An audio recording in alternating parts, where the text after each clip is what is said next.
cool outside, but warm and dry in the Carrier Dome, where Syracuse will try to get on the winning track by hosting Virginia Tech here today. Hi, everybody. I'm Steve Zabriskie, along with former Steeler All-Pro Jack Ham, and we welcome you to another Saturday of Eastern College football right here on the Television Enterprise Network. Syracuse, as I mentioned, opening the season 0-2, and they have not been 0-3 to start a season for a long, long time. And for that reason, Jack, they may be feeling a little extra pressure to win here today. Well, I think a lot of people felt, coaches, players, and media, that they would probably be 5-0 going into the Penn State game. They made a lot of mistakes in the first two football games. They're playing very tentative. What they have to do this afternoon is just kind of relax and just play aggressive football. On the other hand, Virginia Tech is coming off that big victory against Clemson last week. So it was an emotional win, but Coach Dooley does not feel today will have any kind of problem getting ready for this game. They're a mature football team. They got a number of fifth-year seniors, and they should play with a lot of intensity this afternoon. Well, Virginia Tech has one other thing with which they must deal, and that is the fact that this past week their head football coach, Bill Dooley, filed a $3.5 million lawsuit against the school for which he works because they have asked him to relinquish his job as athletic director and remain as head football coach. He does not want to give up the athletic directorship. He declined to talk to us about it on camera, but he would talk about the game today. And in fact, he's more concerned about Syracuse than he is about his team suffering a letdown after the big win against Clemson last week. Well, last week's game was a big win for us, and coming in here to play Syracuse University, I'm greatly concerned because they have an outstanding football team. They have one of the outstanding option quarterbacks in the country. The wide receiver, Scott Schwedes, is an excellent player, and traditionally, Syracuse has always been tough defensively. Coach Bill Dooley, and we have hoped to get an interview for you sometime during the game with University President at Virginia Tech, Dr. William Lavery. We'll also be updating you on the Bill Dooley lawsuit story as time goes along today. Well, on the other side of the field, Coach Dick McPherson is struggling with his team. They have made mistakes on the field in the first two games, and because they're 0-2, he feels this game today is extremely critical as far as the rest of their season is concerned. Syracuse University expected to be 2-0 at this time, was 0-2, so nothing could be more critical than a win at this time. We know that we're playing a great football team in Virginia Tech because they had an outstanding win over Clemson last week, a tough loss versus Cincinnati the week before. So we know that the competition in Division I is always there. We think we're ready for the task today. We're going to play the way we're supposed to play with no mistakes, a lot of enthusiasm. We're ready to go, and it's going to be a great game. So it's Virginia Tech and Syracuse today here at the Carrier Dome, and the teams will be coming out on the field in just a moment. It's the greatest sale in history with the biggest selection ever. But it's not happening here. You gotta go to Roanoke Valley Toyota to find it. With over $3 million of new Toyota cars, trucks, and vans, it's the greatest sale in our history. Right now, you'll even get a $600 cash rebate on all 86 Toyota trucks and vans. And we're staying open late every night. So what are you doing sitting there watching me? Join the parade. Here are a couple of guys to look for on the Virginia Tech side of the field today. Their quarterback, Eric Chapman, has passed for 512 yards in the first two games, completing 56% of his passes. He'll roll out quite a bit this afternoon. He's got an outstanding arm, and he also has a good touch of the football. He should have a good day against that Syracuse zone. Defensively, Morgan Roan at 6'6" and 255, one of the defensive ends. Well, his move from defensive tackle to defensive end, had 11 sacks last year, has not had one this year. He should put a lot of pressure on Don McPherson. As far as Syracuse is concerned, their quarterback also the key, but he runs more than passes. Don McPherson has rushed for 168 yards as Syracuse comes out to the delight of the home crowd. McPherson has averaged 6.5 yards per carry running the football.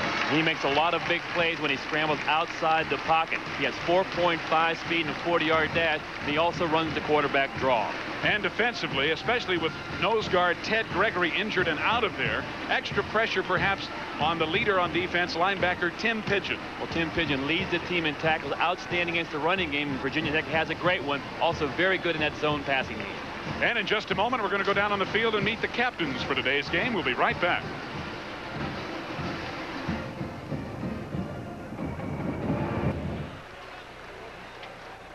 Now approaching midfield, representing Syracuse. Well, the captains are going to be meeting at the center of the field for Syracuse. Tri-captains Pete Ewald, number 26, 77, the center, Jim Leibel, and Tim Pidgeon, number 54, on defense. For Virginia Tech, Bob Frula and Joe Turner. And referee for today's game, Dale Phillips, will introduce the captains, and we'll have the toss of the coin. Virginia Tech is a visiting team, so they'll be calling the toss. That's heads, that's tails, okay? If I should drop the ball or drop the coin, we'll toss it again, okay? Call it loud. Heads. It is tails. You win the toss. Okay. They would like to receive. You'll kick them down there. You'll turn your backs towards your goal, gentlemen. You. Syracuse having won the toss, they have elected to receive. They will be moving from your right to your left as they receive the kickoff from Bill Dooley's Virginia Tech Hokies. And there's Dick McPherson in his 6th year here at Syracuse. And in the last 3 years under McPherson in the Dome, Syracuse 13-5. We have a split crew of officials working today's game. They are from both the Atlantic Coast Conference and the Independent Officials Association, and you see them there. Jack, after the problems that Syracuse has had the first 2 weeks, this first offensive series, I think, will be very critical to them to set a good tone and not stop themselves. Well, when I talked to Dick McPherson yesterday, he just felt they could not put together one complete football game. They made a lot of turnovers in the first game against Mississippi State, came back against Army last week and could not stop their running game. That wishbone from Army, over 400 yards rushing for Army. So he's concerned about his defense, his offense not being able to, put points on the board when they have to. So he needs a complete football game and really help them right now with the home crowd to get a good drive here in the opening round. Virginia Tech, when they go on offense, will be a threat as well, as they have averaged about 390 yards a game in total offense. Syracuse has given up almost 390 yards a game defensively. Back deep to receive as number 4, Chris Kinzer gets ready to kick off for Virginia Tech. The receivers back for Syracuse will be number 47, Harold Gaydon, and number 33, Byron Abraham, 2 of the running backs. And Harold Gaydon has coughed the football up a number of times in the first 2 football games, also on a kickoff and also during the line of scrimmage. So they're hoping that he has a big game today and gets his confidence back. Kinzer, a sophomore at 6 feet, 210 pounds, from Dublin, Virginia.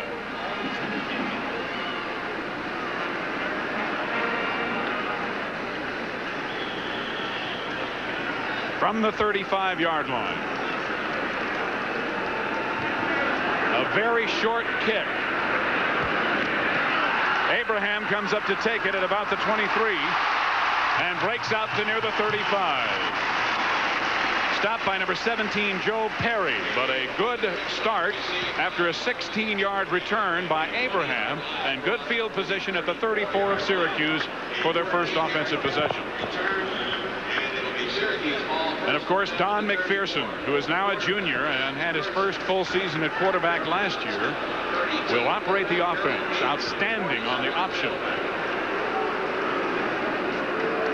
Johnston and Gaydon in the backfield behind him.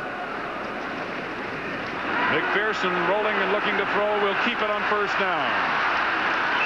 And he gains nearly 10 as he gets down near the 44 before Jamel Adjemi, junior linebacker from Hollywood, Florida, run him out of bounds. McPherson, as you see, has completed over 54% of his passes, but he is much more of a threat when he tucks the football under his arm and takes off, averaging 6.5 yards a carry. Darrell Johnston at fullback, Harold Gaydon, who had been bothered by injuries, in there at tailback, Schwedes, Drummond, the wide receiver, Stoppel, Garrett, Leibel gone, and Garrity up front.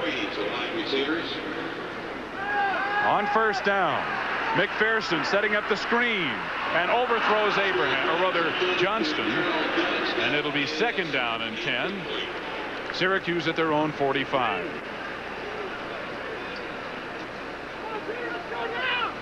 For the Hokies, Talaferro, Moranta, Webb, Turner, and Roan up front. White and Adjemi, 2 very good linebackers. In the secondary, Dove, Neal, who is also the punter, Wiley, and Myers.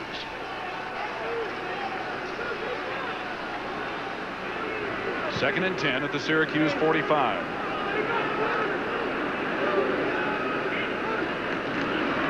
Darrell Johnston, the fullback, stopped as he crosses the line of scrimmage and driven back. Gained perhaps a yard, and it was Jamel Adjemi, number 41,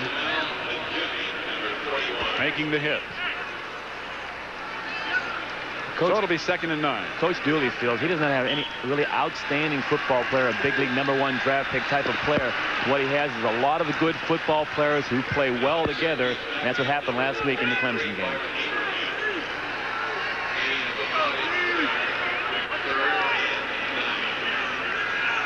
A 3rd down and 9. I said 2nd and 9. And McPherson scrambling, completing to Scott Schwedes, and it's enough for a 1st down into Virginia Tech territory at the Virginia Tech 47. Schwedes, the leading receiver, his 7th reception of the year so far. He had 74 yards coming into the game.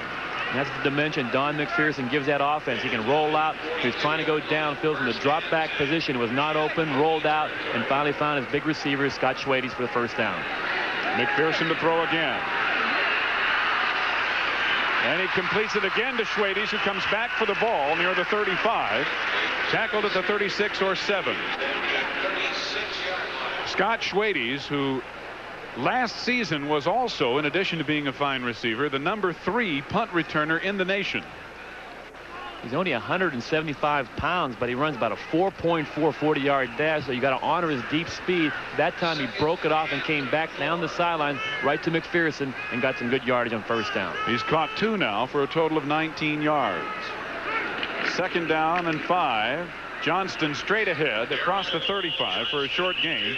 Number 76, Mark Webb, the nose guard, a senior from Meadowview, Virginia, making the tackle. So it'll bring up a 3rd down and about 2 to go. Early in the game, Syracuse has not been able to run the football inside with that option. With the dive back carrying the football, they stuffed it every time so far in his 1st series. That's why Don McPherson has been throwing the ball so much here in the 1st series. And he has thrown effectively. Let's see what they do now. 3rd down and really closer to 3 as they mark it at the Virginia Tech 34. About 2.5 yards to go. On the option, McPherson went the wrong way. Either he or the backfield went the wrong way. He had no one to option to, and Jamel Adjemi wraps him up. It looks like Don McPherson goes the wrong way. They have a counter option in the play, but there would not normally be 3 guys going the wrong way on the play. McPherson just forgot to play, went the wrong way down the right side. They're thrown for a loss on a 3rd down play, which sets up a long field goal attempt. Tim Vesling in to attempt the field goal. Mike Kometz, the backup quarterback, will hold at the 43. It'll be a 53-yard attempt. Vesling, a junior from Pittsburgh, has made 1 of 1 so far this year, and he line drives it. No good. It misses wide to the left. A 53-yard attempt. Vesling gave it a good shot, but just not enough. So with 11:35 left to go in the 1st quarter, no score here at the Carrier Dome. Does your old car have the summertime blues? Well,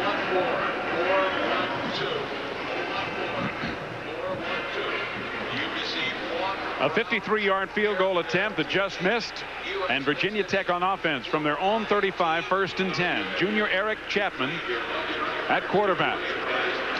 Maurice Williams, the tailback, carries for 3 or 4 yards out near the 39 before he's knocked down by Wes Dove, number 71. Chapman has completed, as you see, about 56% of his passes. He does not run, as does McPherson of Syracuse. And in the backfield, he's joined by fullback Sean Donnelly and Maurice Williams, who alternates along with Eddie Hunter at tailback. Everett Johnson and Donald Wayne Snell, the receivers. Clapp, Singleton, Frula, Keefe, and Davey, the front 5. And the wingback coming around taking the football, David Everett, gets out near the 45 and close to a 1st down before Tim Pigeon, number 54, makes the tackle. A little counter wingback reverse as we check out the Syracuse defense led by that man right there. Up front, West of John Dominic starting for Ted Gregory, who broke his leg and is out of there, and Fraze, the other defensive tackle. Linebackers are on the outside, Freiberg and Pina, Pigeon and Ward in the middle.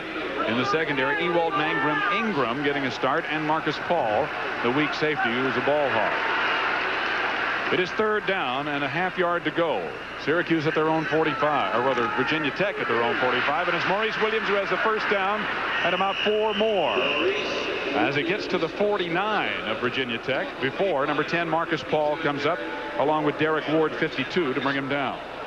Steve, you talked about John Dominic, the nose tackle. There's no place to hide in that middle of the defensive line. He's going to get a lot of activity this afternoon. Virginia Tech has outstanding running backs. They ran right up the middle on first down. And with Williams and Hunter, there's going to be a lot of pressure on that nose tackle playing well.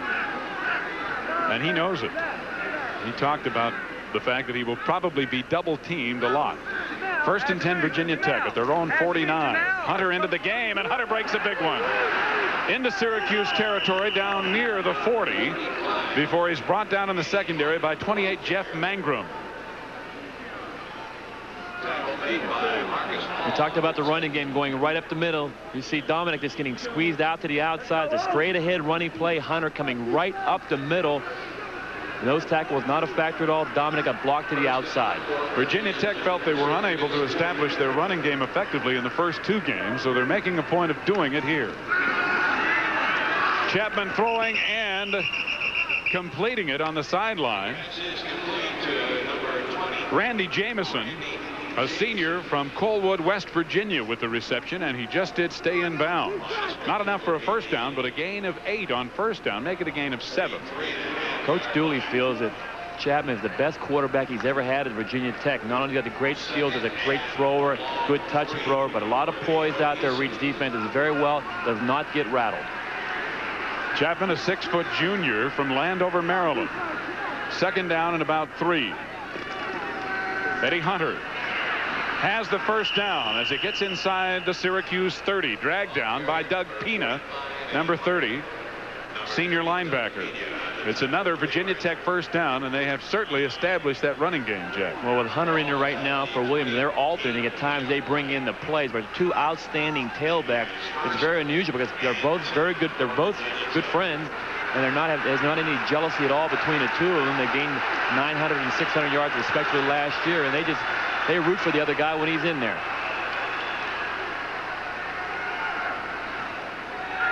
Chapman on first down, keeping.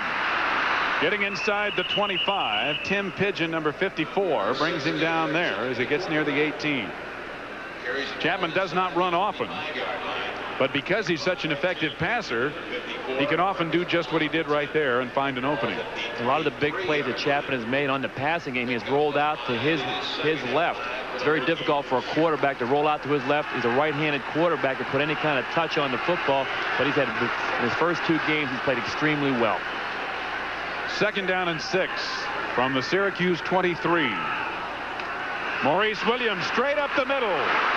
Maurice Williams scores. Touchdown, Virginia Tech.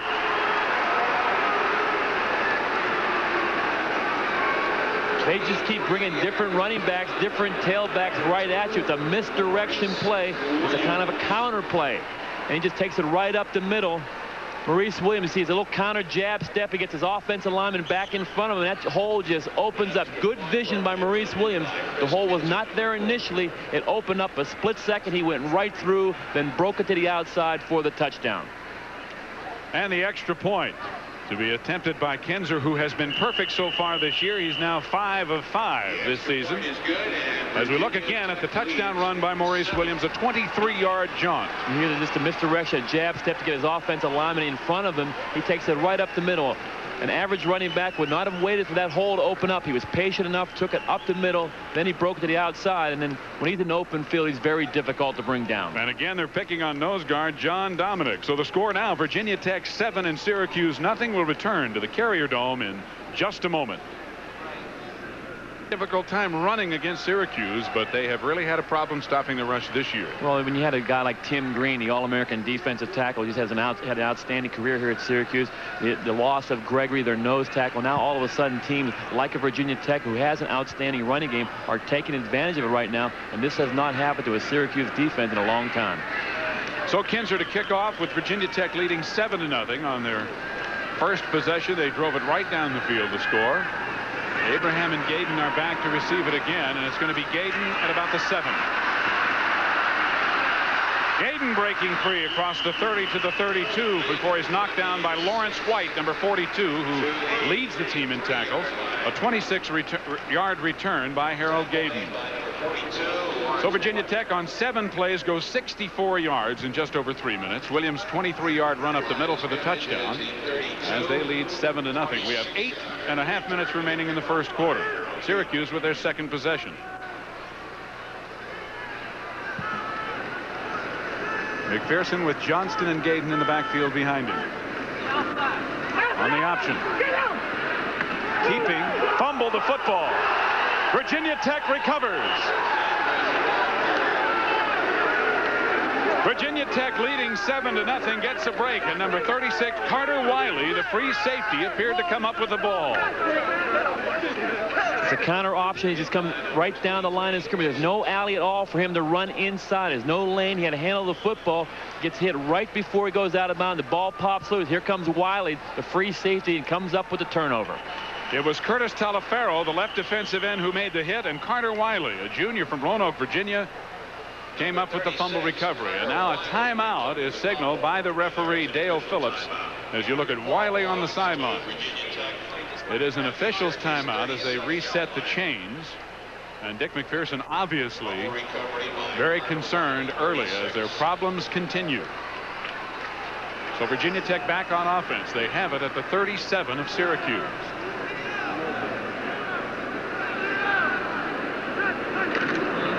Eddie Hunter tripped up on a good defensive play by Wes Dove, number 71, the left defensive tackle, and a senior from Tonawanda, New York, who got good penetration to trip up Eddie Hunter in the backfield. This time Dove gets penetration in the backfield, comes underneath, makes the play, but you see Dove, you see Dominic, the nose tackle, being turned out again. The nose tackle has to control the line of scrimmage, did not take his side. The alley was inside, had not Dove come and made the play. 2nd down and 9. Again, Eddie Hunter. This time he's got a hole. He gets inside the 30 to the 26 or 7 before he's driven back. Doug Pina, number 30 on the tackle, along with number 10, Marcus Paul. So Eddie Hunter, a senior from Oxon Hill, Maryland, at 5'10 and 185, alternating with Maurice Williams, who was the main man in the first Virginia Tech drive. And if there was any doubt about Virginia Tech coming up here with a lot of intensity to play up here in the Carrier Dome, that first drive, they just stuffed it right down the throat of the Syracuse defense, and they're continuing to do it right now after the turnover from McPherson. So much for a letdown after their big win at Clemson last week. Hunter again. Finding a hole, making a hole, and running hard inside the 20. Again, Marcus Paul, number 10, had to make the stop in the secondary as Eddie Hunter picks up another big gain, just short of a first down. You see the all-East linebacker Tim Pigeon trying to find a hole inside. He gets blocked right at the point of attack. Then it's a good cut by Eddie Hunter. Runs right back off the block, back to the inside. This is really a punishing drive on the ground with a very young, inexperienced offensive line. Number 51, Kevin Keefe, the right guard, doing a fine job of blocking. And this time it's 43, Rich Fox, the fullback. He and Sean Donnelly alternating at fullback.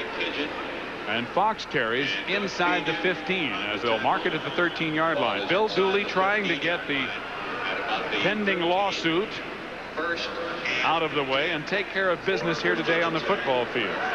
If his team continues to play like it is right now, he wouldn't mind suing somebody every week.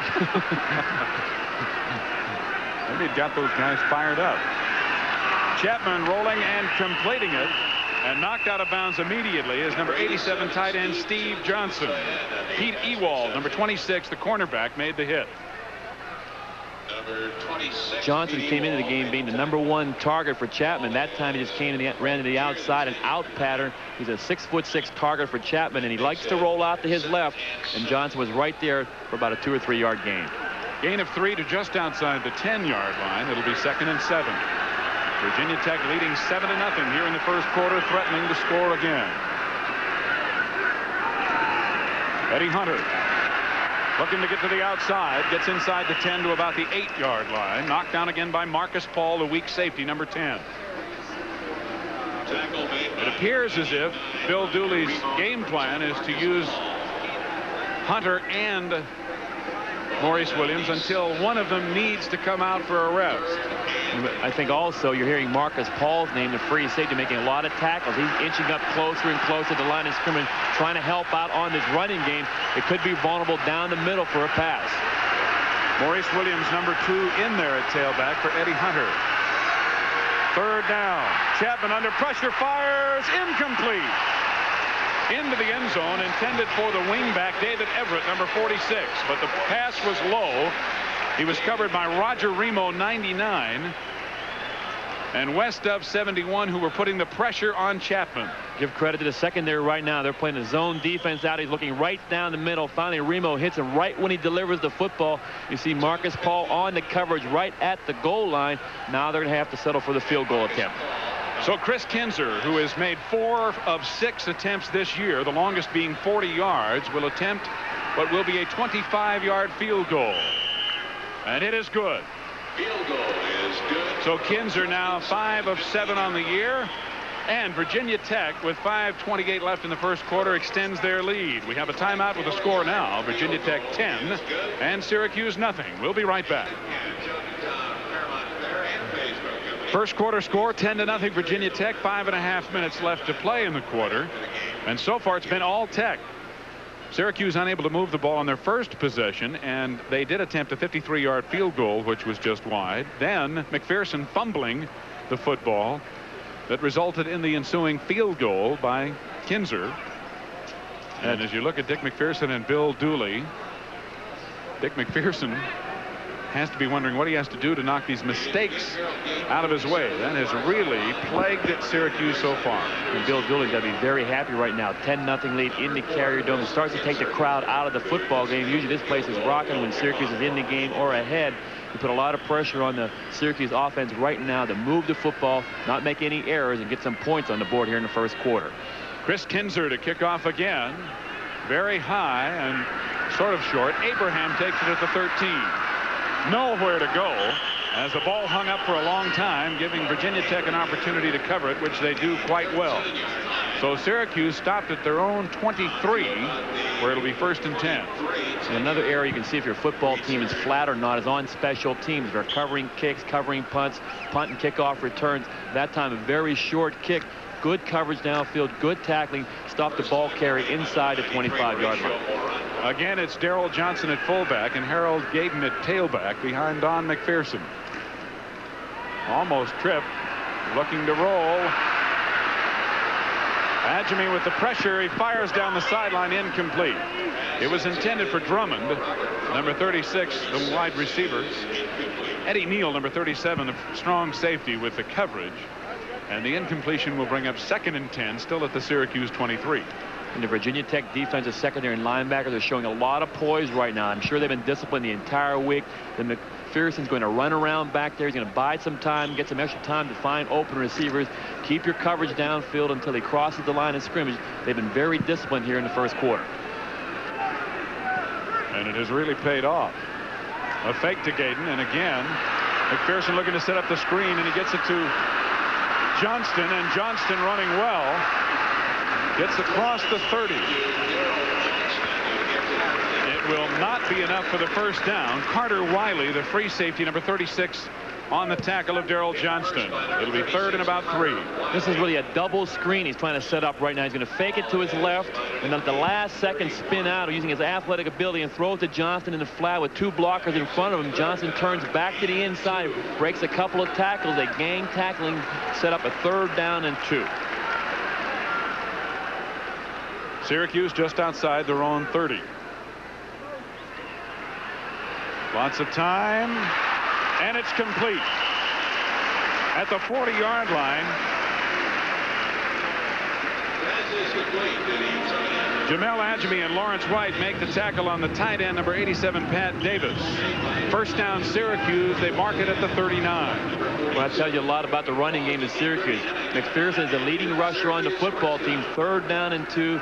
They went away from the running game and threw to Davis on a hook pattern across the middle for the first down.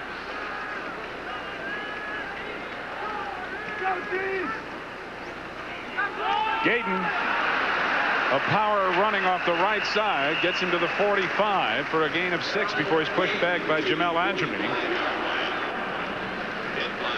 But a good first down gain, perhaps the best first down gain of the game so far for Syracuse. Other than running of McPherson, Gayton's run right here has been is an outstanding run. On first down, the offensive lineman came off the football. They did not fake the play action, gave it to Gayton. He got good yardage on first down. Gayton is a senior from Tarrytown, New York. Second down and about 4. Gayton again. Cannot get around the corner, and coming up very quickly, number 34, Victor Jones, a junior from Rockville, Maryland, to haul Gayton down right near the line of scrimmage. Maybe a loss of a yard on the play, back to the 45. One thing that's really impressive about the Virginia Tech defensive line and linebackers and secondary, they pursued to the football very well. Would not be surprised if the Syracuse offense tries to set up some sort of reverse. Maybe the Scott Schwedes coming back because they're over pursuing to the football at this point in the first quarter. Davis unsure, checks with McPherson, who rolls right. And he's off to the races and has the first down as he crosses midfield into Virginia Tech territory before number 83, Paul Nelson, a senior linebacker, runs him out of bounds. But again, the running of Don McPherson playing a big part as Syracuse picks up another first down. They have it at the Virginia Tech 47. Well, Victor Jones tried to contain Don McPherson, was cut down in the backfield. That enabled McPherson to get around the outside. You see Coach Dooley right now talking to Jones on the sideline and making sure that the next time he does not do that, make the same mistake. That is his responsibility, to not let them block the corner. McPherson on the option again, pitches to Gayton out of bounds. The pitch a little behind Gayton and off his shoulder pad. Paul Nelson, number 83, made it a little difficult for McPherson to get the pitch away. But it happened right about at the line of scrimmage.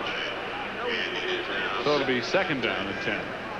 Well, Syracuse running game really is one-dimensional. All they have right now is Don McPherson, and he's the guy that makes all the big plays on the running attack, getting to the outside and just tucking under and taking the football. The rest of the running backs have not performed all that well here in the first quarter. From the Virginia Tech 47. Virginia Tech leading 10-0 here in the first quarter.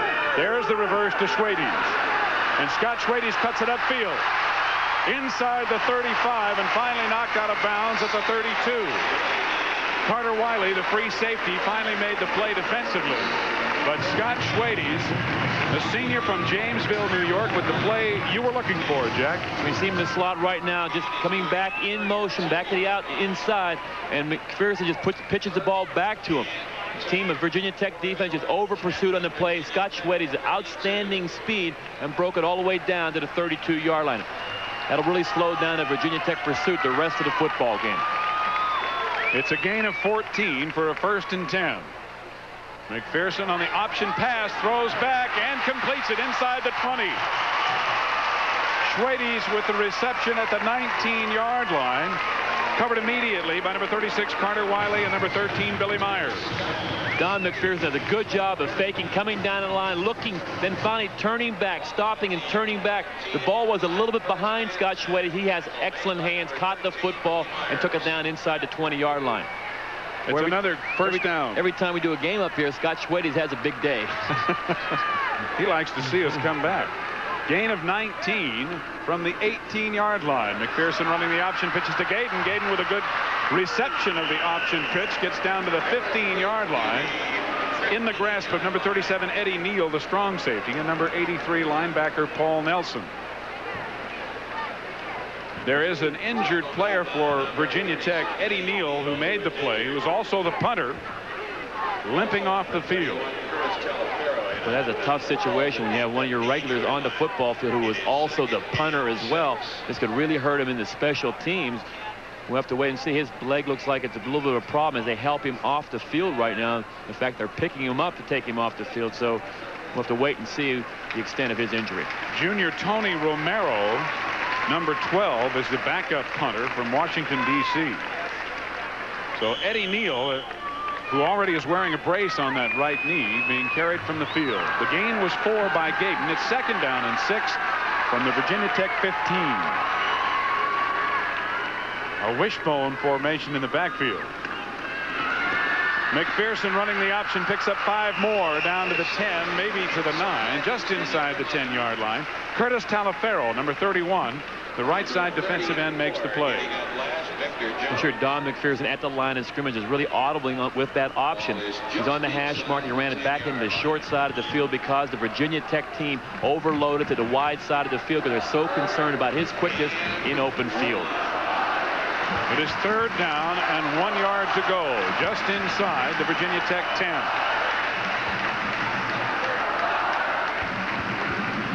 McPherson again, keeping down to the 1.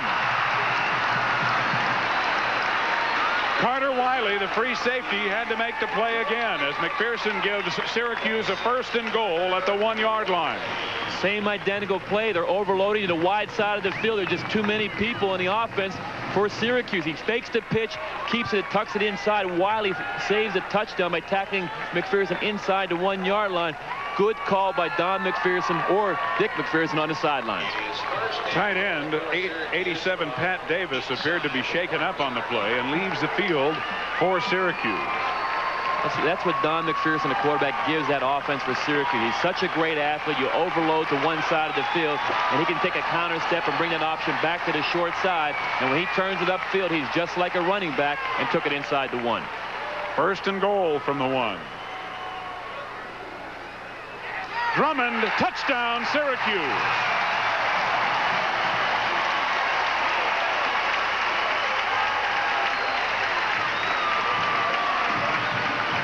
They went to the power formation in the backfield, and Drummond took it in for the score. Well, Drummond goes in for the score and a counter play right over the top for the touchdown in the final yard.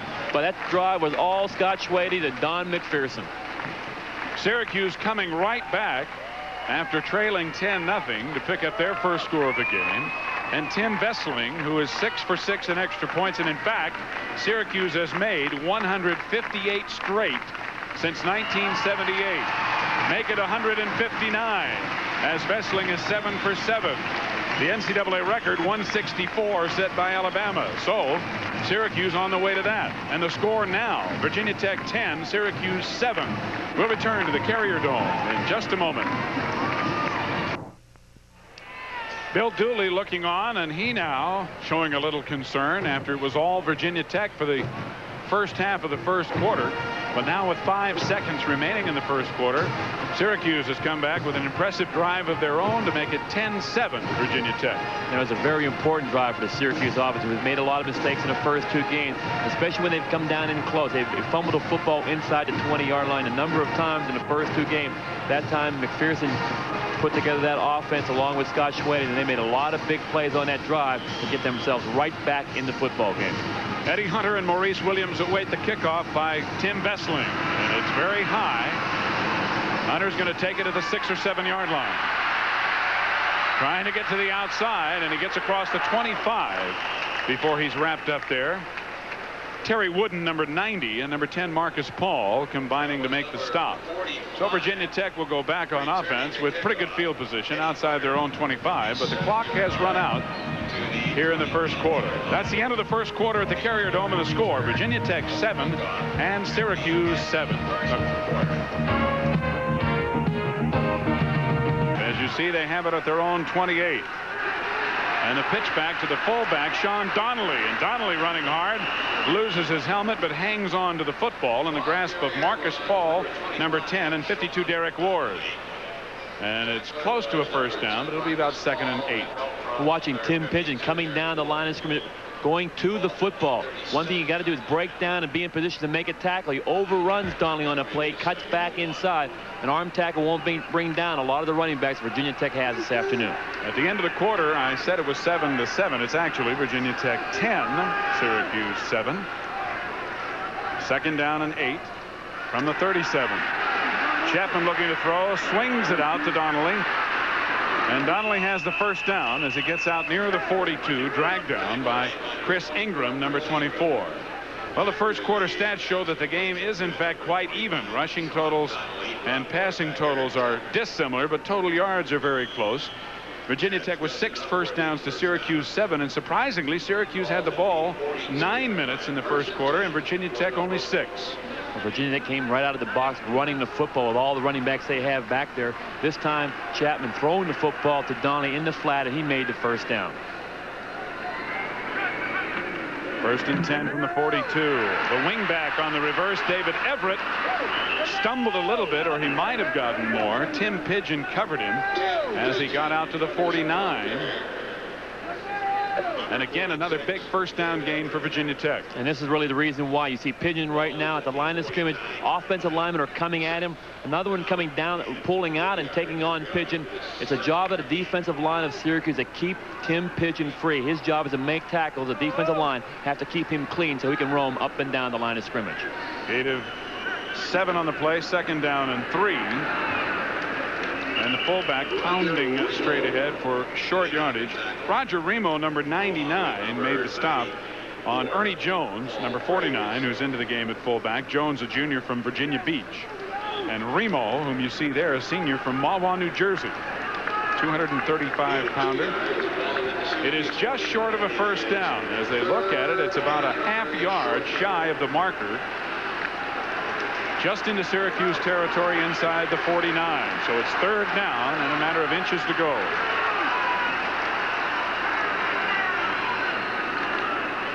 Hunter has the first down as he gets to the 47. Terry Wooden, number 90, in on the stop for Syracuse. But it's enough for the first down at the Syracuse 47. Boy, Eddie Hunter does a good job of making his cut at top speed. The play was designed to go right off tackle. The hole was not there initially. He broke it to the outside, then turned up and got the tough yard for the first down.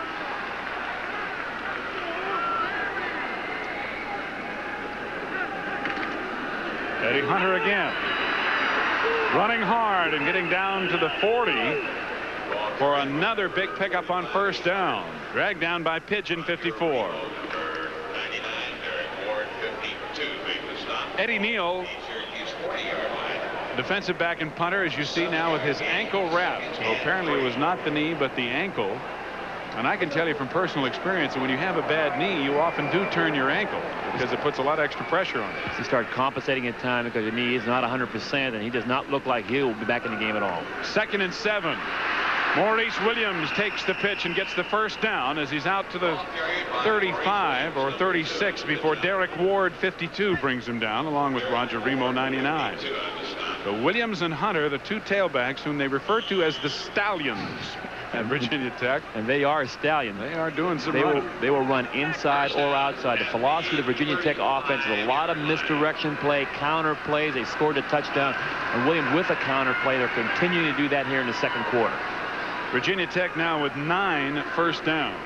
This one at the Syracuse 35. Chapman rolling away from the pressure, flips it to the fullback Donnelly, who fumbles the football. Picked out of midair by number 52 Derek Ward. Ward rumbling out to about the 45 before he's dragged out of bounds by John Fitzhugh, number 61, the center. Chris Ingram, number 24, appeared to make the hit, and 52 Derek Ward picked it out of the air. You cannot get a safer play than this. You're just dumping the football right out to Donnelly, just turns upfield, gets a tremendous hit. Here's where Ward picks the football up in midair, and then you can advance it back, and he does a good job. Look at that spinning running by a linebacker. John Fitzhugh, the center, made the stop, so the turnover will give Syracuse a football, and now with the score, Virginia Tech 10, Syracuse 7. We'll be right back. He's going to keep it. Trying to get to the first down marker, and it appears he may have made it. The ball comes loose, but after the hit was made. It is ruled to be down and not a fumble, and McPherson appears to have enough for a first down as he scrambles once again. Again, he makes a big play out of nothing. Looking downfield, everyone is covered. He just sidesteps one guy. You see Roan coming into the picture right about now. He is the contain man, number 89. His job was to make McPherson pull up. He got outside the containment, got the first down for Syracuse. Paul Nelson, number 83, dragged him down. In Virginia Tech territory at the 44, 1st and 10, and again, the wishbone in the backfield for Syracuse. On the option, McPherson thought about pitching it to Gaydon, but decided to hold it. He was tripped up by 31, Chris Taliaferro, who penetrated, and McPherson, thinking better of it, held on, and actually may have lost. Well, he actually gains a half a yard. It'll be second down with about 9.5 to go. Well, the Virginia Tech defensive line and linebackers can usually put some pressure, Taliaferro included, but when you're trying to contain a guy like Don McPherson, you try to contain him first and then try to put pressure on him, and he has a lot of time back there to try to find an open receiver, and if they're not open, then the alley up the middle to go and run with the football. McPherson faking and looking to throw. And it's complete to Schwedes. Not enough for the first down, however, as they mark it at the 37. He was covered by Lawrence White, number 42, almost immediately. Here's Scott Schwedes on the other side of the field, just coming across the field on a crossing route, running towards Don McPherson. If Don McPherson's in trouble, he just dumped the football off to Schwedes right there in the middle. It's a low throw. Schwedes goes down and makes the catch. 3rd down and 4. McPherson again running away from the pressure, and he's inside the 35 as he dives for the first down marker. He appears to have it again. Paul Nelson, 83, along with Sean Lucas, the strong safety, number 5, covering there. Boy, the defensive ends have quite a job trying to contain Don McPherson. That time, Morgan Roan went up the field to try to contain Don McPherson. He just stepped right underneath in the open alley inside of him, got the first down again on a key 3rd down play. McPherson now has carried 11 times for 49 yards. 1st and 10 from the Virginia Tech 33. Gaydon breaks one tackle and falls forward inside the 30, down near the 28. They're going to mark it at the 29, so it'll be a gain of 4, and it'll be 2nd down and 6.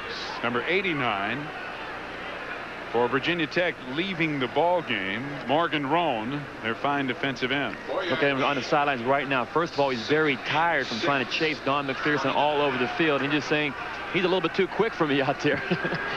He is all of that. And he has been the main man in this drive as McPherson runs the option and he pitches to Gaydon. Gaydon wasn't looking for it, but picked it up on a bounce. And actually picks up a gain on the play. That was an option pass, and Gaydon thought McPherson was going to throw the ball, and he was as surprised as anybody when the pitch came his way. Well, they dodged a bullet right there, that Syracuse offense, when they've gotten down inside the 30-yard line. They've made a lot of errors. Right now, Rich Singleton, a defensive lineman, also going out of the game. They need some fresh troops in here because it's awfully tired out there trying to chase around a quarterback like Don McPherson. Horatio Moranta, number 93, a 265-pounder into the game. I think that's a mismatch also, trying to chase McPherson. He may be quick, but there's no way he's going to be as quick as Don McPherson. 3rd down and 4. McPherson firing it deep, incomplete. Intended for Robert Drummond, number 36, who was at the goal line, but the pass overthrown, and the field goal team will come out on 4th down and 10. Drummond was wide open down around the 3-yard line. Again, McPherson gets outside the containment. The Virginia Tech defense has got to put one man, either linebacker, on McPherson and shadow him and mirror him all over the field. The defensive lineman cannot contain him this afternoon so far. Comets will hold at the 33. It's a 43-yard attempt for junior Tim Vesling from Pittsford, New York. And he hit it very well, and it's good. 7 minutes and 5 seconds remaining in the 2nd quarter, and we have a tie game. The score, Virginia Tech 10, Syracuse 10. We'll return to the Carrier Dome in just a minute.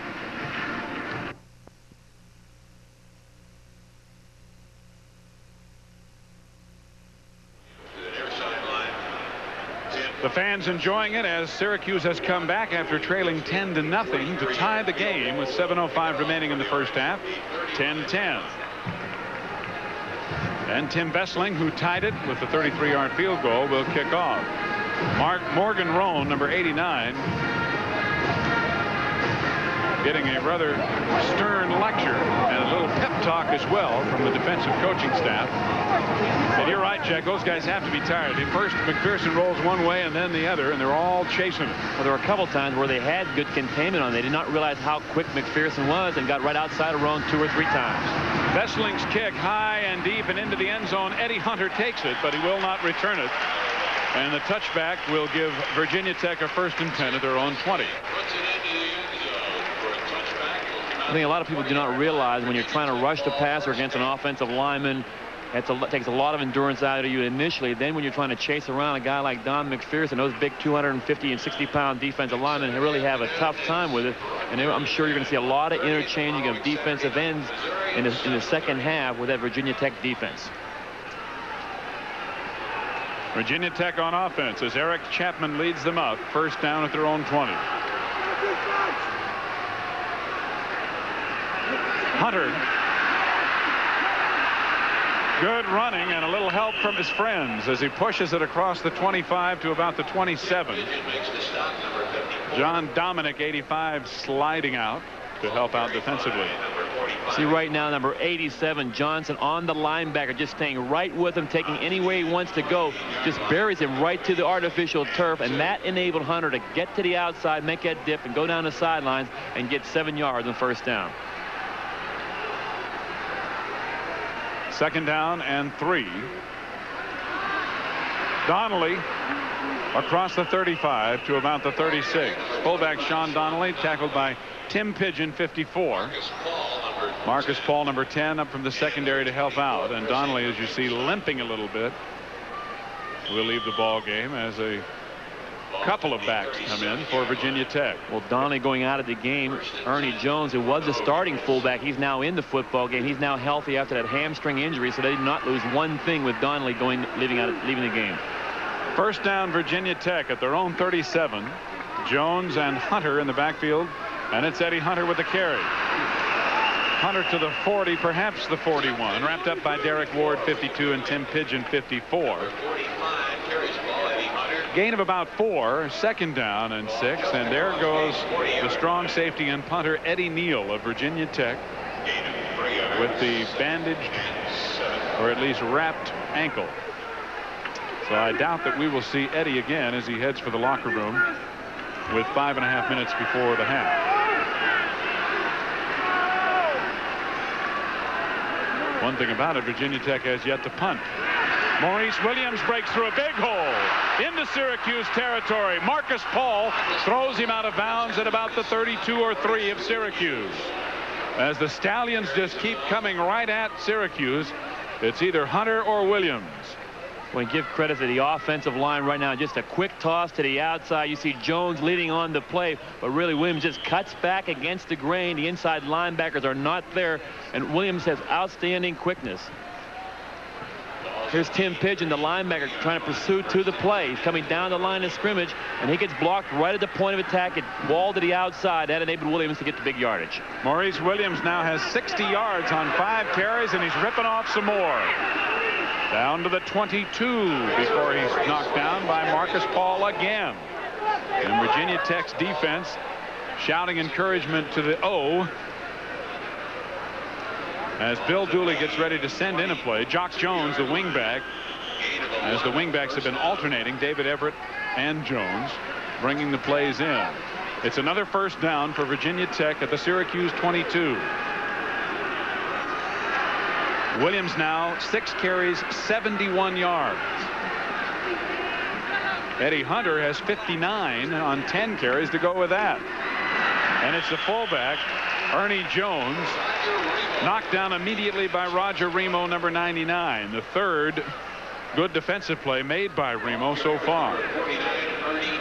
Well, that Virginia Tech offense can just keep bringing back after back right at you. Either Hunter coming in the game, Williams carrying the football. Also now Ernie Jones, a big fullback who does a lot of blocking out of I formation. They just have a rugged running attack with really an inexperienced young offensive line. Gain of 1, 2nd down and 9 from the 21. Eddie Hunter straight ahead for short yardage. Remo ripped the ball away, but after the fact, as he and John Dominic, 85, combined for the stop. It's a gain of 3. Down to the 18, where it'll be 3rd and about 6.5 yards to go. As you see, under 4 minutes remaining in the half. And a tie game, 10-10. And the Syracuse fans exhort their defense on. Hunter in motion. Chapman to throw. Incomplete and overthrown. It was intended for number 22, Myron Richardson. Marcus Paul had the coverage on Richardson, a freshman from Richmond, Virginia. We talked about how much Chapman likes to roll out to his left, trying to flood an area, 3 receivers at the same side of the field.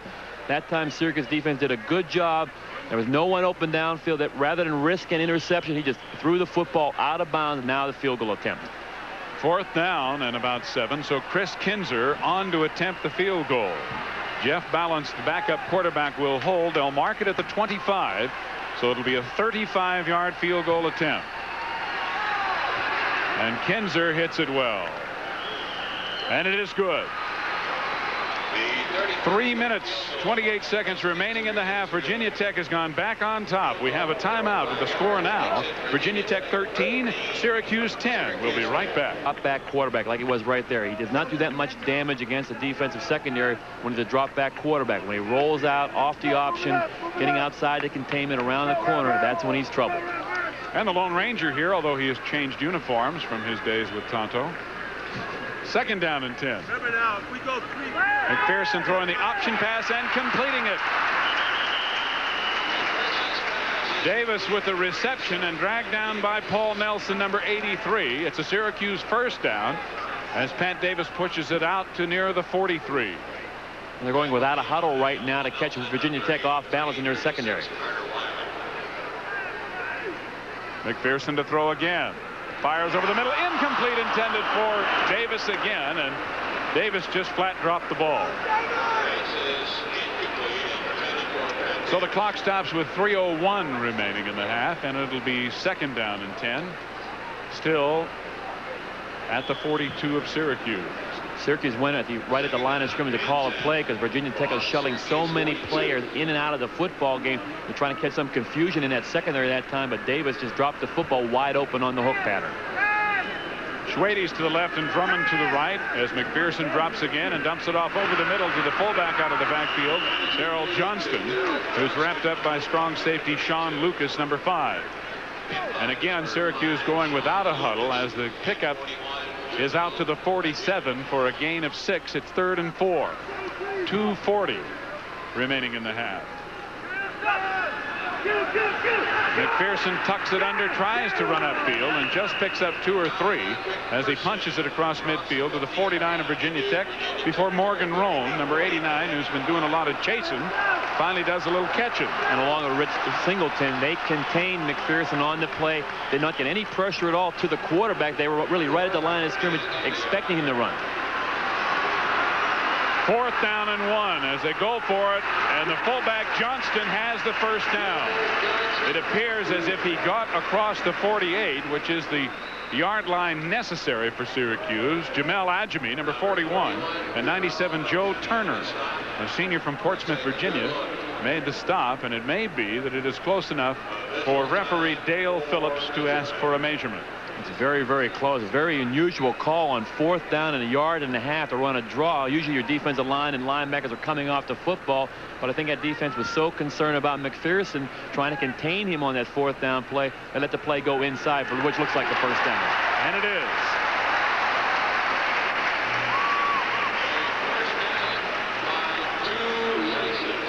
By about half of the length of the football, just inside the Virginia Tech 48, 1st and 10. As you see the 1st down comparison. 2 minutes exactly remaining in the 1st half. Virginia Tech leads by 3. McPherson dumping it off again to Johnston out of the backfield. Johnston down to the 44, wrapped up by number 31 Curtis Talapero and Jamel Adjemi, number 41. Going without a huddle again after the gain of 4 on 2nd down and 6. Clock running now with 1:35 remaining in the half. McPherson with lots of time throws it to no one. Schwedes was out there, as was Johnston out of the backfield, but they were nowhere near where the football was thrown, so the clock stops with 1:29, and that just may have been McPherson's effort to do just that. I think the ball might have gone tipped at the line of scrimmage of one of the defensive linemen, but they're not putting any pressure at all on Don McPherson. They're really so concerned with him that they're staying right at the line of scrimmage. No pressure at all, so he's going to have a lot of time to find Scott Schwedes and company open downfield on this drive. Dick McPherson hollering the play in. Syracuse has all 3 of their timeouts remaining here in the half. It is 3rd down and 6. McPherson again with plenty of time to Schwedes, overthrown. Schwedes was inside the Virginia Tech 30, but the ball was too tall. So 1:24 remain in the half, and it is 4th and 6, and now Syracuse asks for a timeout. So with 1 minute and 24 seconds left to play in the second quarter, the score: Virginia Tech 13, Syracuse 10. Looking back, I wonder what's made us so successful. Good morning, and how's your new car doing? Oh, that's no problem. We'll take care of that for you. Yeah, Doug, we got it licked. Why, good evening. Yes, here's your keys, and it looks like the bill wasn't very big at all. Here's the way the charges break down. The toll bill was... Maybe it's our people. Yes, I think it must be our people that make Lynchburg Ford so successful. Hi, I'm Lorenzo Lamas. This is Sweet Dreams, and we are dancing to the hits.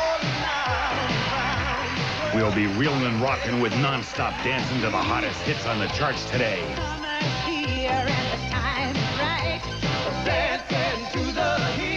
And this week's special guest, Stacy Q. Dancing to the hits, right here. Saturday night at 11:30 on WDBJ 7.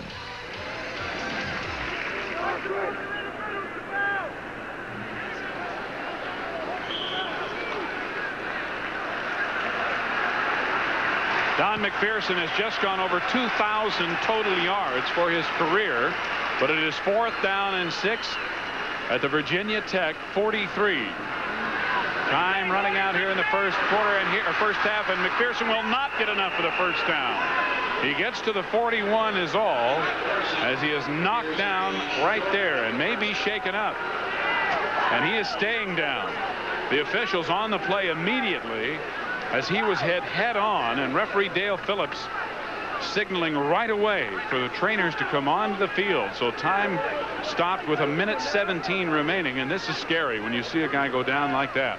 Well, hopefully it's nothing serious. Right now you see him laying down on the ground, but what he was trying to do on the 4th down play was turn back to the inside. He knew how much yardage he needed to get for the first down. You see him right now turning back inside. You see Rowan containing the play, and just right out of the... Here comes number 37 on the play to make the hit, Eddie Neal. And Don McPherson goes straight down. I think it was 97, Jack. Joe Turner, who might have been the guy making the hit. He only outweighs McPherson by about 60 pounds. And so McPherson getting hit from a very awkward angle, still down on the field with 1:17 remaining in the first half. The score remains Virginia Tech 13 and Syracuse 10. And we will return to the Carrier Dome in just a moment.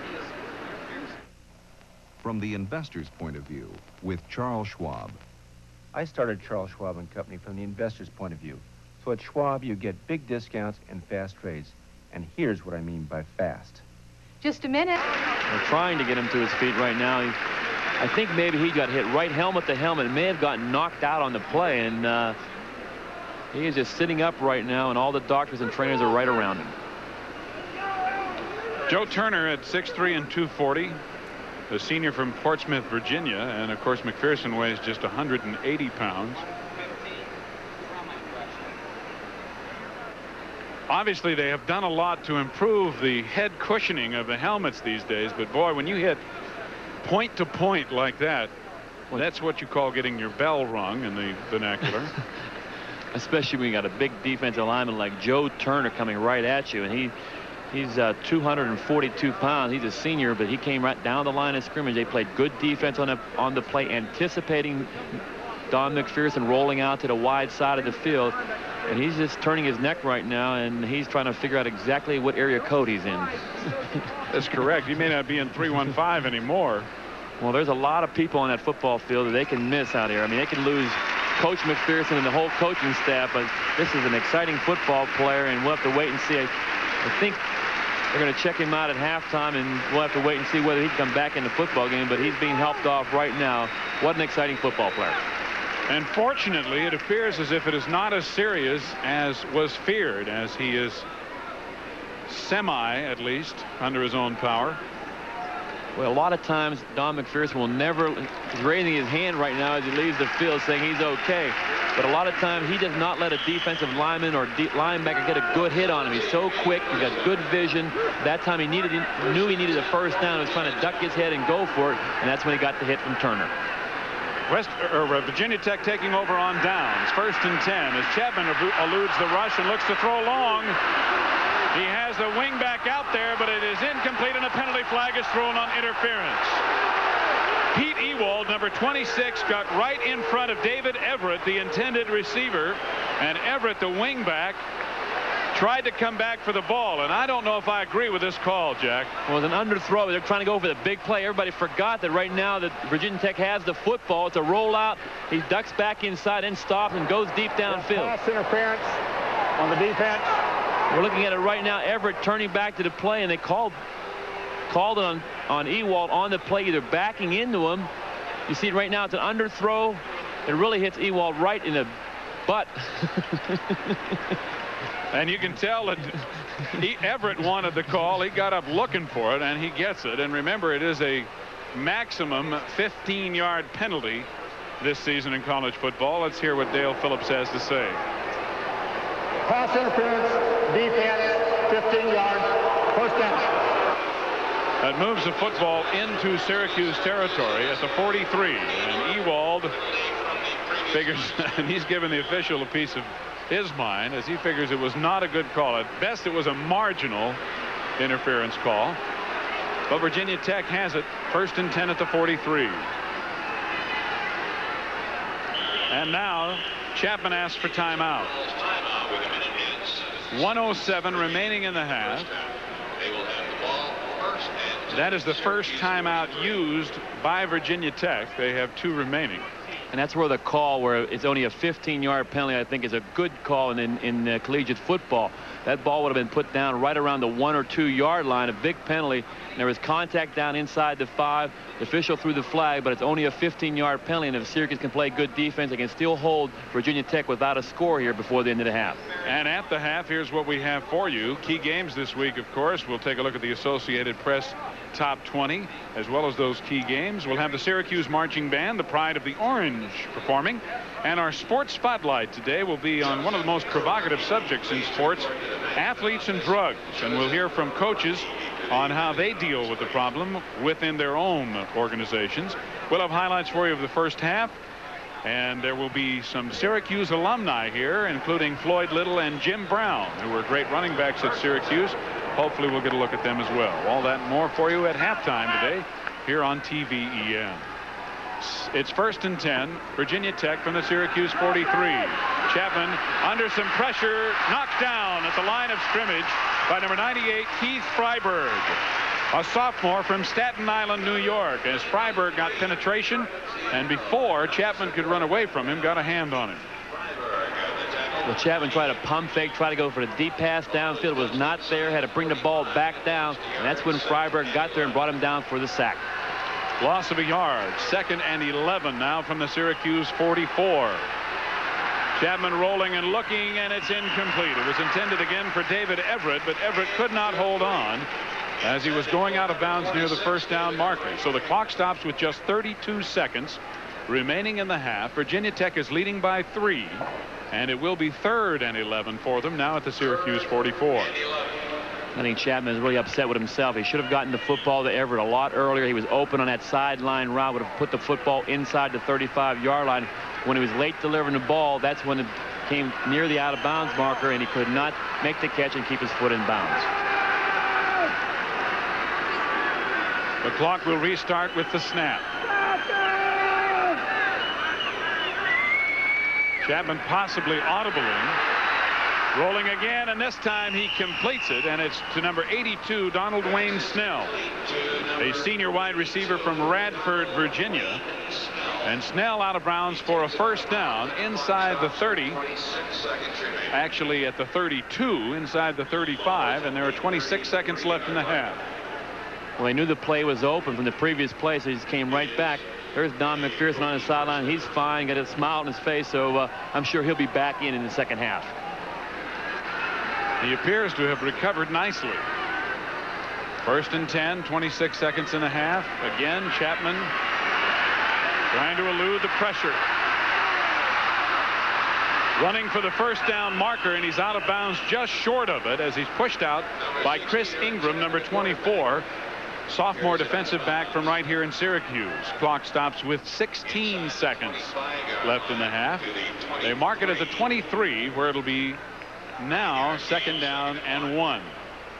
This is where Chapman is really showing his poise. He's trying to go downfield for a big play. It is not there. Rather than risk an interception, he would like to get a touchdown, but he'd settle for a field goal. So he put the ball underneath his arm, ran for a good yardage, and got out of bounds and stopped the clock.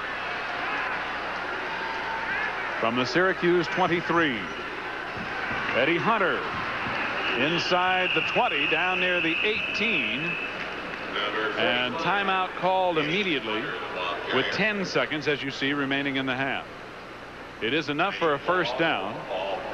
The clock stopping, I assume, on the first down, as I did not see an indication that Virginia Tech asked for a timeout. Yeah, they did, in fact, call the timeout. Tim Pigeon coming over to talk to Dick McPherson on the near side. So 10 seconds remaining in the half. The ball now at the 19-yard line of Syracuse. Virginia Tech leads it 13-10, and they're looking for at least 3 more. Well, if they're going to try a play right now, they're going to try a play further than 10 yards downfield, so the clock will stop if it is a completion. While the chains are moved forward, then after they are set, then the clock will continue again. So got a chance for one more play here by Virginia Tech before trying to field goal. Bill Dooley looks like he's getting in his goal line defense stance there. You talk about getting into the game. He wants to get a ground level view of this play. First and 10 from the 19. Chapman with lots of time, firing into the end zone, knocked away at the last minute by number 26, Pete Ewald. A fine defensive play to save a possible touchdown. It was intended for Steve Johnson, the tight end. It's a little play action right now. Chapman coming back, then turning back to his right. That's where Johnson's running a sideline pattern to the outside. Ewald just gets there, knocks the football away, and saves a touchdown. And again, Chapman released the ball a little too late to really have a shot at the reception. So Chris Kinzer comes in to attempt a field goal with 4 seconds left from the 26, a 36-yarder, as a penalty marker goes down. The kick is good, but there is a penalty on the play. There is also no time remaining on the clock. So the half cannot end on a defensive penalty. Let's see what Dale Phillips says. Illegal procedure against the offense. So that will nullify the field goal if Syracuse accepts the penalty, and you've got to believe they will. There's no question about it. They're going to accept the penalty right here. They may not have had enough men on the line of scrimmage or movement. The flag went down immediately. Bill Dooley. Well, illegal procedure on the offense. We'll run the play over. So they'll move Virginia Tech back 5 yards, which will make it a 41-yard attempt rather than a 36-yard attempt. The ball now at the 24. And Kinzer, who is 1 of 2 today, to push that average to 5 of 8. Now from the 31, the 41-yarder looks to be good, and it is. So Kinzer and Virginia Tech overcome the penalty with no time remaining on the clock as the first half ends to extend their lead to 6 points at halftime. That's the end of the first half here in the Carrier Dome. The score, Virginia Tech 16, Syracuse 10.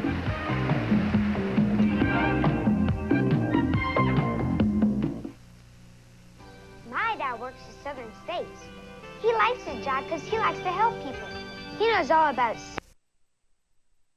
Morning going to play some tennis with a pair of shorts on. He still looks like he can take that ball and tote it with pretty good effectiveness. 51 years old. He looks in he's in outstanding shape. Thank God I never played against that man, because 235 pounds, he had the entire package for the Cleveland Browns. Boy, he was tough on linebackers as well as anybody else. Tim Vesling kicking off. Maurice Williams and Eddie Hunter back to receive. Taken at the 10-yard line by Hunter, looking for an opening and finally brought down at the 22. Number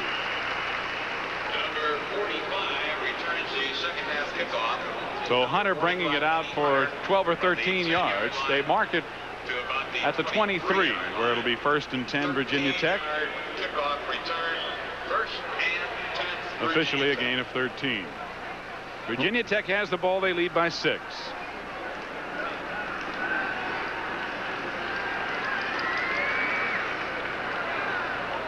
Donnelly and Williams in the backfield behind Eric Chapman. Chapman swings it out and completes it to David Wayne Snell. And Snell fumbles the football after he's hit at the 32. And who recovers? Maurice Williams, number 2, came up with the football for Virginia Tech. Came out of the first plays that roll out to his left. Here comes Chapman at the corner, delivers the football to Snell, tries to turn back to the inside now and gets some additional yardage. Gang tackling. Marcus Paul knocks the ball loose, gets his arm in there. Fortunately for Virginia Tech, Williams comes up with a fumble recovery. It winds up being a gain of 9, so it's 2nd down and 1. And a fumble on the exchange by Chapman, and he picks it up, but is pushed back immediately. Carl Jenkins, 57, and 52, Derek Ward, hit him right there. It'll be a loss. Well, no, he actually picked up enough for the 1st down. He got about a half a yard. Well, on the play before, when Williams recovered a fumble about 2 or 3 yards past the line of scrimmage, they marked the football back. You cannot advance the ball on a fumble that additional yard. They marked it where he went down at the 34-yard line, and then finally Chapman here on a shaky first series fumbles the ball and gets the 1st down. And you saw Don McPherson, the Syracuse quarterback, warming up on the sideline. 1st and 10, just inside Virginia Tech's 35. And it's complete to David Wayne Snell again, and he's brought down a yard or so short of the 1st down by Chris Ingram, number 24. But another big gain on 1st down. We talked about the inexperienced offensive line of Virginia Tech. They had good pass protection right there that time for Chapman, rolling out to his right. And I think they're trying to play a chess game right now with that Syracuse defense, feeling they'll come out in the 2nd half and try to shut down the running game. Chapman has come out throwing here in the 1st series. And as you saw, Snell averaging 10 yards a pop on 3 receptions so far. The pitch to Williams. And Maurice breaks a big one. Inside the 20, he's going to go all the way for a Virginia Tech touchdown.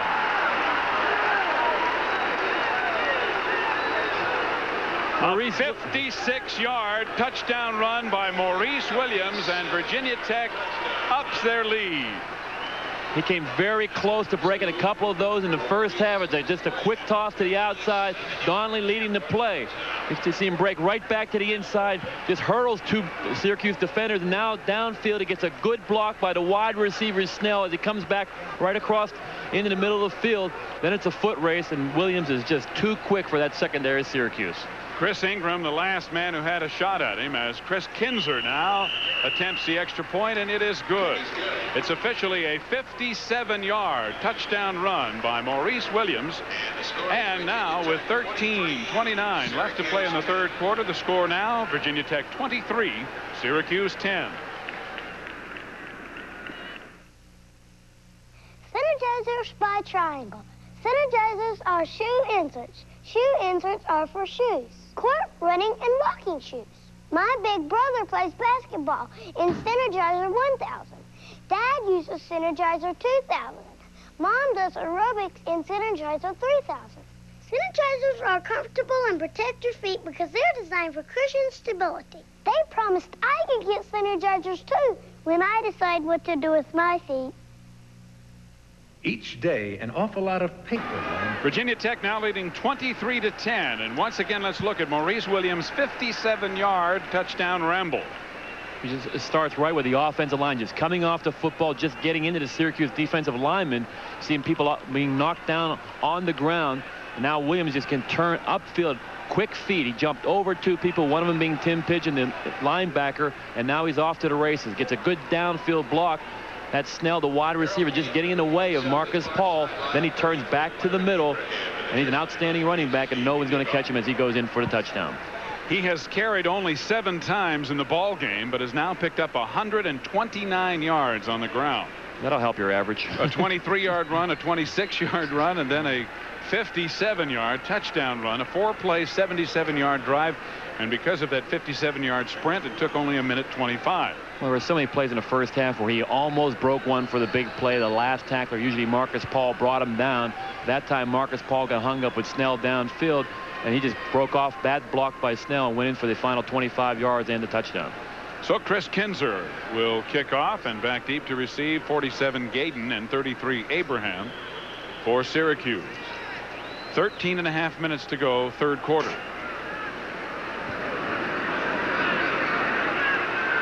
Gaydon at the 11.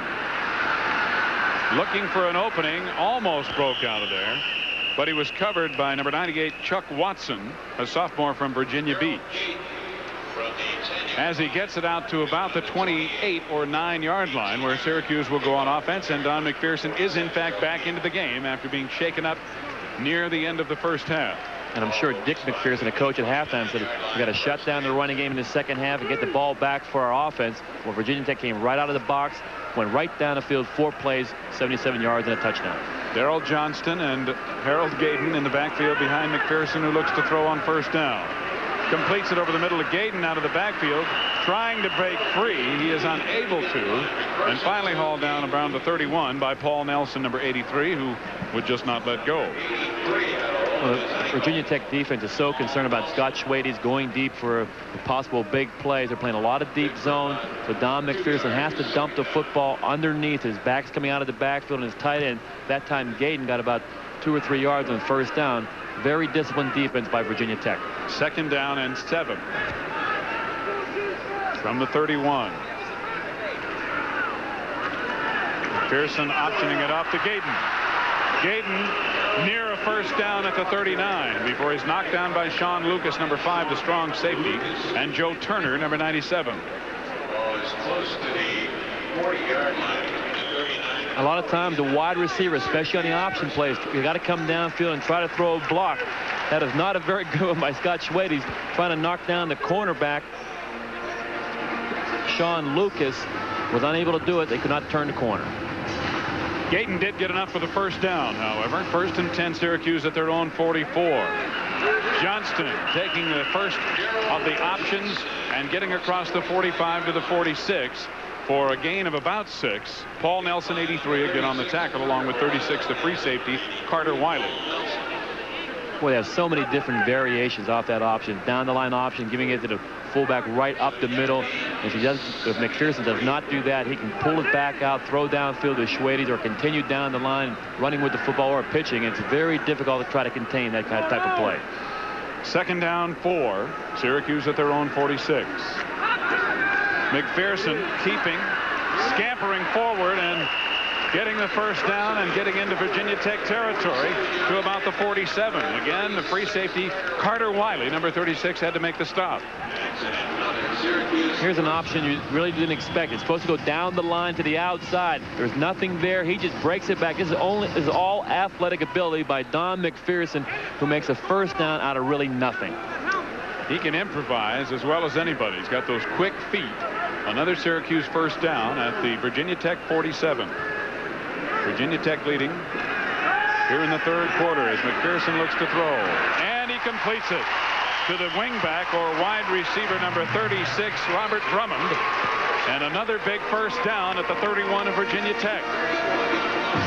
Well, usually when you have a quarterback like Don McPherson, who's an option running type quarterback, does not have that good an arm. But look at him right now. It's just a straight drop back off the play action. And looking downfield, he sees Drummond just coming open against that zone in that dead area, and he puts the ball right there. Again on first down. Gaydon carries, and Jamel Ajami makes the tackle after, well, no gain, actually. In fact, he lost about a half a yard as they mark it at the 32-yard line. So it'll be second and about 11 to go.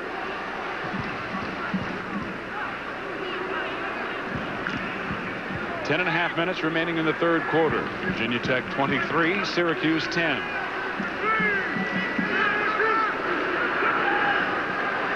McPherson eluding the pressure.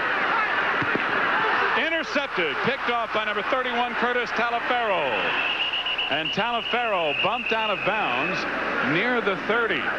But what appeared to be a Syracuse drive is stopped apparently by the interception, but there is a penalty marker on the field. When Taliaferro comes up with the interception, wait for the official's call right here to see exactly what happened on the play.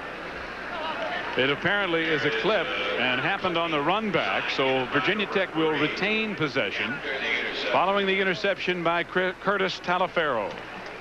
Well, McPherson right now just dropping back, trying to find Scott Schwedes downfield on looks like an out pattern, coming down, breaking back to the outside. But coming back to the football, the ball was really badly thrown by Don McPherson. Schwedes was on the sidelines, could have had the reception had the ball been there, threw it right to Taliaferro, who comes up with the interception. And here's the call on the penalty from Dale Phillips. We have a clip over here during the run back after the interception. It'll be first down. So Virginia Tech will have it, but they will have it deep in their own territory at about the 14 after Taliaferro's interception and the penalty. And the score, Virginia Tech 23, Syracuse 10. We'll return to the Carrier Dome in just a minute. Virginia Tech 1st and 10 at their own 14, their worst field position of the day, but they have yet to punt. Eddie Hunter trying to get outside, hit initially on the corner by number 26, the cornerback coming up from the secondary, Pete Ewald, but he fell forward for a gain after the hit by Ewald and picked up about 5. So it'll be second down and 5. Well, when Hunter gets turned upfield, those shoulders squared to the line of scrimmage, very difficult to bring down by one defensive back. Ewald stuck him right at the line of scrimmage, was unable to bring him down. Hunter getting about 5 or 6 yards. From the 19.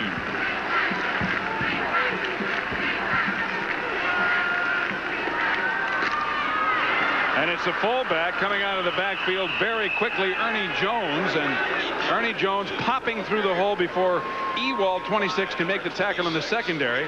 And again, Jack, they're picking on John Dominic, number 85. Well, they're really double teaming the nose man. Now they're getting the offensive lineman on Pigeon. You're getting almost a double team on Pigeon. He cannot get his body under control to bring down Jones, who's a very strong running back. Too many offensive linemen are getting to the linebackers. The linebackers cannot make the plays. First down, Virginia Tech from the 30. Hunter trying to get to the outside, and Syracuse there to meet him. Tim Pigeon, 54, west of 71, leading the charge. And there may be about a loss of a yard or 2 on the play inside the 30. One of the few times today they've stopped the running game of Virginia Tech. You see Pigeon right now taking that fake inside, taking that counter fake inside, finally coming back out. He's got some good quickness trying to help out on the tackle. It's one of the few times the Syracuse defense has stopped that running game in gang tackling. So it's second down 11. Virginia Tech back at their own 30. And a quick pitch to Donnelly, and Donnelly hit immediately by number 28, Jeff Mangrum, who played the corner very well and turned Donnelly back in. Donnelly picking up a couple of yards to the 32. It'll be third down and 9. That's really not the guy you'd like to go to the outside. He's playing fullback, does not have the quickness of Williams or Hunter.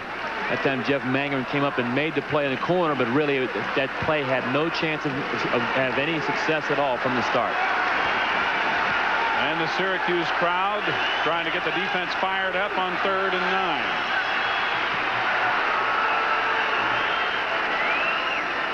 Chapman rolling. Incomplete, out of bounds. It was intended on the near sideline for Myron Richardson. Or actually, it was intended for number 82, Donald Wayne Snell. So 4th and 9 will bring up the first punt of the day by either team. And Tony Romero Number 12, a backup punter, will have to come on because remember Eddie Neal, who is the starting strong safety as well as the punter, left the game with an injured ankle in the first half. Scott Schwedes, number 3 in the nation in punt returns last year, standing back inside the Syracuse 30, and Romero gets it away. An end-over-end kick. Schwedes at the 35. Inside the 30 and thrown down about the 29-yard line. Excellent coverage by Virginia Tech, led by Chuck Watson, number 98. A 33-yard punt. And Syracuse will have it at their own 30. We have a timeout on the field. 7:33 left to go in the third quarter with the score. Virginia Tech 23, Syracuse 10. We'll be right back. He completes it to his tight end, number 84, Pat Kelly, who was hammered by Carter Wiley, the free safety, number 36. But it is a first down, Syracuse, and Wiley's hurt. Just a down-the-line option play. Just delivers the football down to Kelly, wide open in that seam area, right at the about the 45-yard line. That option play fake from Don McPherson really keeps him. The linebacker is in check right now. They cannot get back on the passing game. That's why Kelly was wide open. And while Wiley is attended to, we'll check out scores. Pittsburgh now out in front of Purdue, 27-14. They appear to have their offensive problems solved, at least temporarily. Michigan has come back after trailing early to lead Oregon State by 1 in the second quarter. Maryland 7-0 over West Virginia in the second quarter. Cornell now has increased their lead over Princeton 16-0 second quarter. Penn also increasing their lead over Dartmouth 14-0 second quarter. First and 10 Syracuse at their own 45. The pitch to Gayden, and Gayden running hard north and south, gets out to Virginia Tech territory to about the 47 before Sean Lucas, the free safety, made the tackle along with Morgan Roan. And there you see Carter Wiley, the free safety, number 36, who was attended to. Apparently he too is recovered, and Bo Blankenship, number 35, is into the game, replacing him.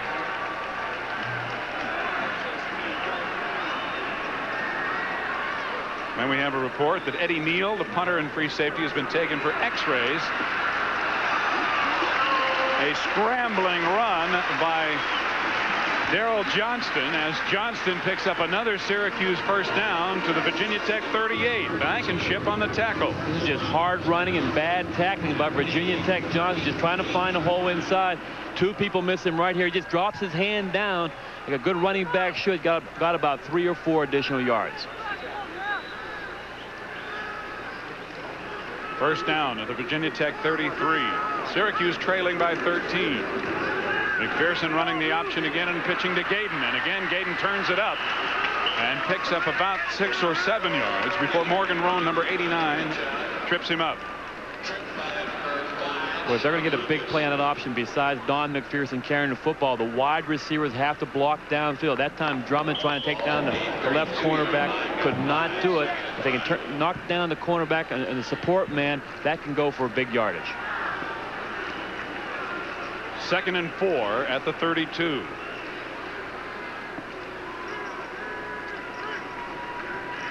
Straight drop by McPherson. Plenty of time. And fires to Schwedes. Incomplete, say the officials, inside the 25. They rule that Schwedes short hopped the ball. So it'll be 3rd down and 4, still at the Virginia Tech 32. Schwedes just knows how to find an open area. You got his hand down low on the ground. The ball just skips. He short hops it like a shortstop. Official right, who could see the play perfectly, made the correct call and rolled it an incomplete pass. Schwedes split wide to the right. McPherson over the middle completes it to Abraham, tackled immediately by 42 Lawrence White. And Abraham was close to the first down before being dragged back. And it appears that it will be short, depending on where they mark his forward progress. It looks like it's going to be 4th down and less than a foot to go. And now the referee, Dale Phillips, asked for timeout, as apparently it's close enough for a measurement. That time, Virginia Tech is trying to get a lot more aggressive on defense. They're coming with a blitz up the middle, trying to disrupt that tempo of the offense right now with Don McPherson throwing the football. That time they threw the football, came back about a yard short as he made the reception. He's maybe probably less than that, about the length of the football short of the first down. And I'm sure being down 23-10 here with 5:03 left in the third quarter, that they're going to go for it. Schwedes comes out as they will apparently go to the 2 tight end short yardage offense. Pat Kelly, 84 in the game in addition to Davis, 87.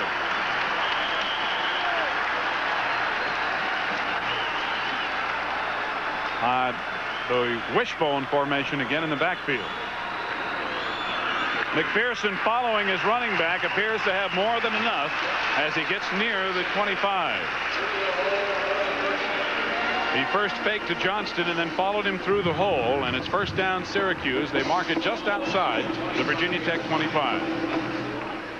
Well, a lot of things can go wrong in the option. On fourth down, you're trying to get that first down. It's just that straight down the line option. And I'm sure his idea was to fake it all the way, keep the football, and just turn up and get that first down without handling the ball that many times.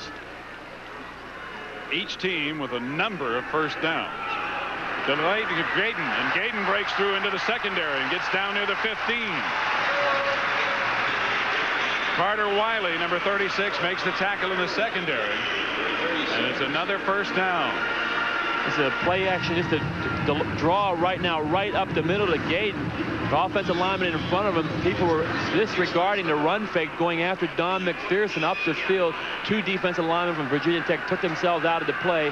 Gayden got the good yardage on the draw. Gayden now has carried 11 times for 51 yards. That a gain of 10 and a Syracuse first down at Virginia Tech's 15-yard line. Option, and McPherson dropped the football. Virginia Tech thinks they have it, and they do. Virginia Tech has recovered. Carter Wiley coming up with the football as McPherson fumbled it on the option. I'm telling you have to handle the football quite a bit on the option. He's coming right down the line of scrimmage. The ball just pops. The hit never really caused the fumble. The ball just really pops right out of his hand. They dove for the football. Virginia Tech comes up with another big play on the turnover. Curtis Talafero causing it. Carter Wiley recovering it. And the score, Virginia Tech 23, Syracuse 10. We'll return to the Carrier Dome in just a minute. It's the greatest sale in history with the biggest selection ever. But it's not happening here. You gotta go to Roanoke Valley Toyota to find it. With over $3 million of new Toyota cars, trucks, and vans, it's the greatest sale in our history.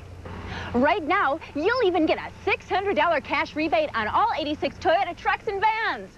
And we're staying open late every night. So what are you doing sitting there watching me? Join the parade over to Roanoke Valley Toyota. Coleman Adams Construction presents That's a Butler Building. I said pre-engineered buildings were plain. My Butler builder said these slides would change my mind.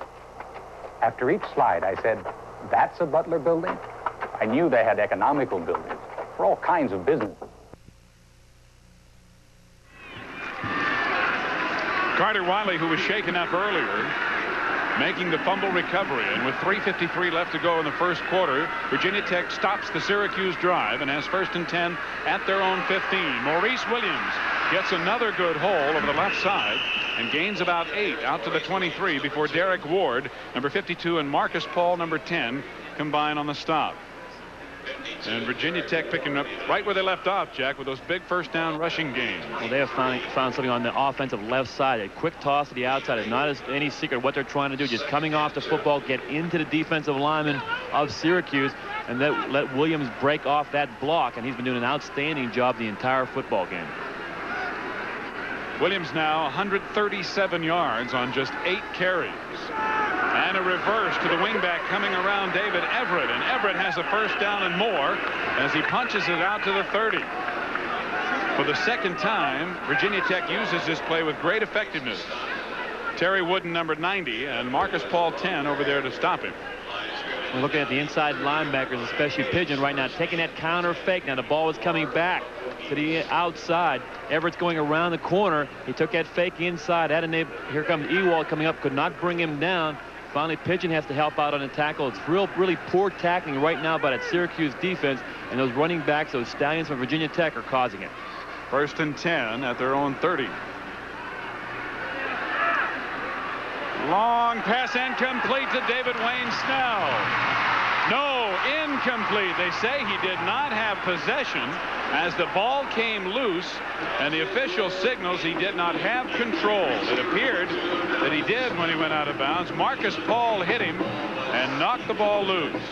It's a play action. They have to honor the running game because it's been such a big success for him all afternoon. Snell going down the sideline.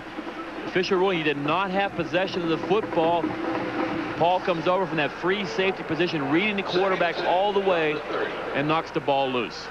So it's 2nd down and 10. Virginia Tech still at their own 30. They lead 23-10 with 2.5 minutes remaining in the 3rd quarter. Chapman rolling, pressure on him, and he overthrows the intended receiver, number 40, Jock Jones, the other wingback. Jones had a couple of steps on the defender, but the incompletion will bring up 3rd and 10, still at the Virginia Tech 30. Right now, Syracuse realize they have to make a big play, so Pigeon, the linebacker, is coming on the blitz. They're trying to put pressure on Chapman. He delivers the football. Jones was open downfield. He just led him a little bit too far, or there would have been another big play for Virginia Tech. And the pressure, probably the main reason why Chapman overthrew him. So it's 3rd down and 10. Virginia Tech 3 of 5 on 3rd down conversions. They give it to Hunter on a delay, and Hunter will have the 1st down. He's across the 45 before he's finally corralled at about the 48. 27, Jeff Buskirk, the weak safety, a sophomore from Whitehall, Pennsylvania, got some help and finally brought Eddie Hunter down. If it's not one Stallion, it's the other. It's another Virginia Tech 1st down. Boy, just an excellent call right now. The fake like he's going to pass protect, gets the football from Chapman. And again, Pete Ewald coming up here on the tackle, misses him in open field, tries to almost trip him and knock him down. That won't do against a guy like Eddie Hunter, who got the 1st down and keeps his drive alive for Virginia Tech. Buskirk also getting the football loose, but Hunter fell on it. Chapman on 1st and 10 completes it to David Wayne Snell, and he is out of bounds in Syracuse territory. But there is a penalty flag thrown in the secondary on the opposite side of the field. Donald Wayne Snell, a senior from Radford, Virginia, made the reception, but the officials are conferring, and it may be nullified as Virginia Tech is moving back. Unsportsmanlike conduct over here. And over there is Virginia Tech.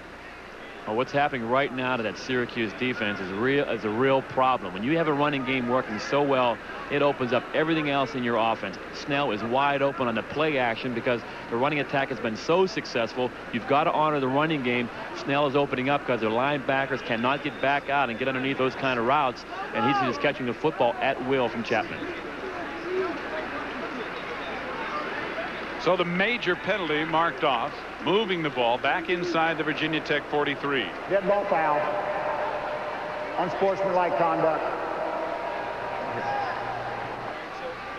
15 yards from the unsportsmanlike conduct, dead ball.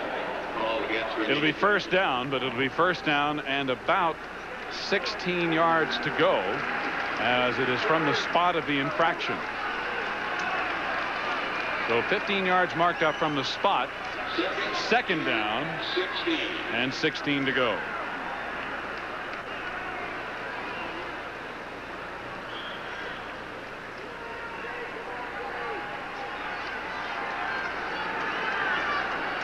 Rich Fox, number 43, at fullback, and Maurice Williams behind him at tailback. Williams breaks the tackle at the line of scrimmage, falls forward into Syracuse territory down near the 45 before Tim Pigeon, number 54, finally covers him. The Syracuse offense looks on. when an offensive back, so they're interchangeable parts. They bring in so many different people, but the key today also has been that offensive line, who all they have to get is a stalemate with the defensive line and linebackers, and the backs are good enough to break tackles when they get in open field and make big chunks of yardage. Williams now with 149 yards on 9 carries. Chapman swinging it out and completing it on the near sideline to the tight end, number 87, Steve Johnson. Pete Ewald covered him there. It's a gain of about 3, and whether or not it is far enough for the first down remains to be seen. So referee Dale Phillips asking for a timeout, and the chains will be brought all the way across the field to the near sideline, where it'll either be 4th and short or a first down. But a Virginia Tech offense has a lot of confidence in their running attack. After the personal foul penalty of 15 yards, they come right back with a running play up the middle, nets them about 13 or 14 yards, and a short, quick out to Johnson. And they're very close to the first down right here.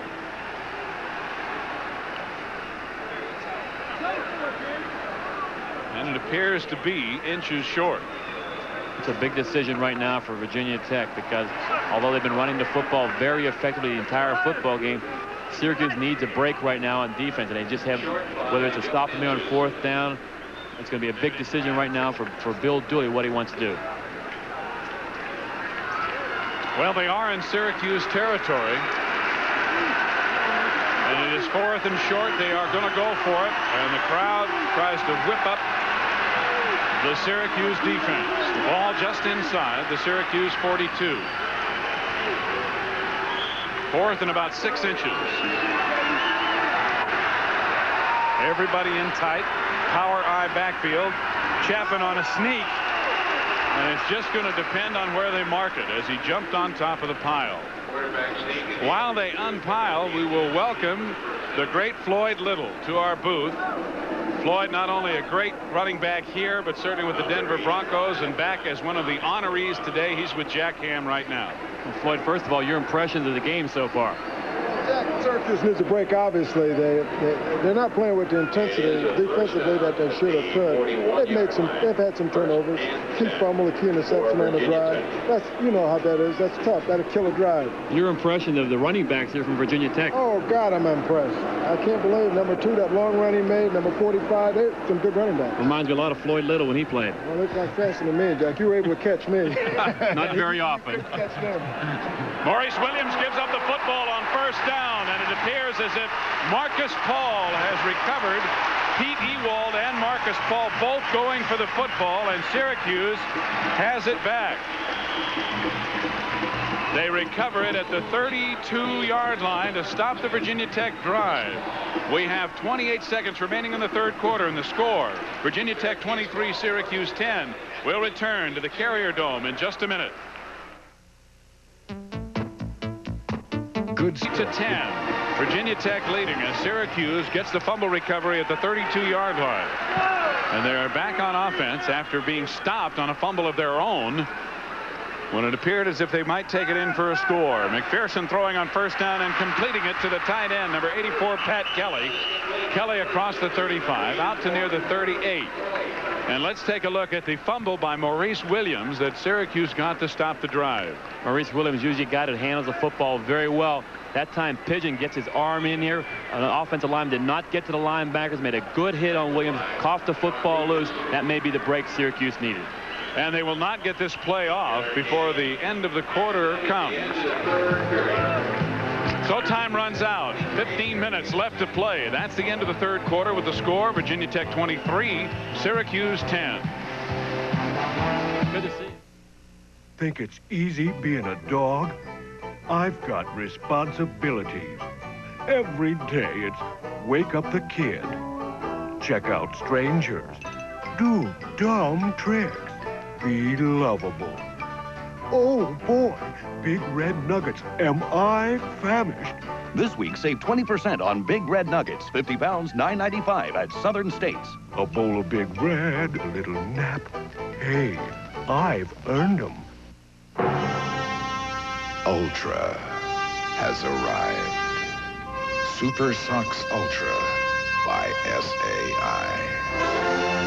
America's premier sports sock. Double-layered memory retention cushions made from the finest DuPont fibers, Lycra and high-bulk Orlon. Super Sox Ultra, engineered for peak performance. I'm Charles Schwab. Over 1 million investors who make their own investment decisions trade with us. Here are a few reasons why. Sorry to keep you waiting, Nick. Had to phone my broker. Your broker? It's 9 p.m. Right. I can place an order anytime. 24 hours a day, 7 days a week. You see, my broker's Charles Schwab. Oh, hold it, Dave. Isn't Schwab a discount broker? Sure. Schwab saves me as much as 70% on commissions. And you can place an order 24 hours a day? Yeah, any day of the week. My order will be at the stock exchange when the market opens tomorrow. Well, we're making our presentation. Well, the service and discounts sound great. Maybe it's time for me to give Schwab a call. For a free booklet on how you can save up to 76% on brokerage commissions, call 800-228-3456, toll free. That's 800-228-3456. Charles Schwab, the Bank America Company, member SIPC.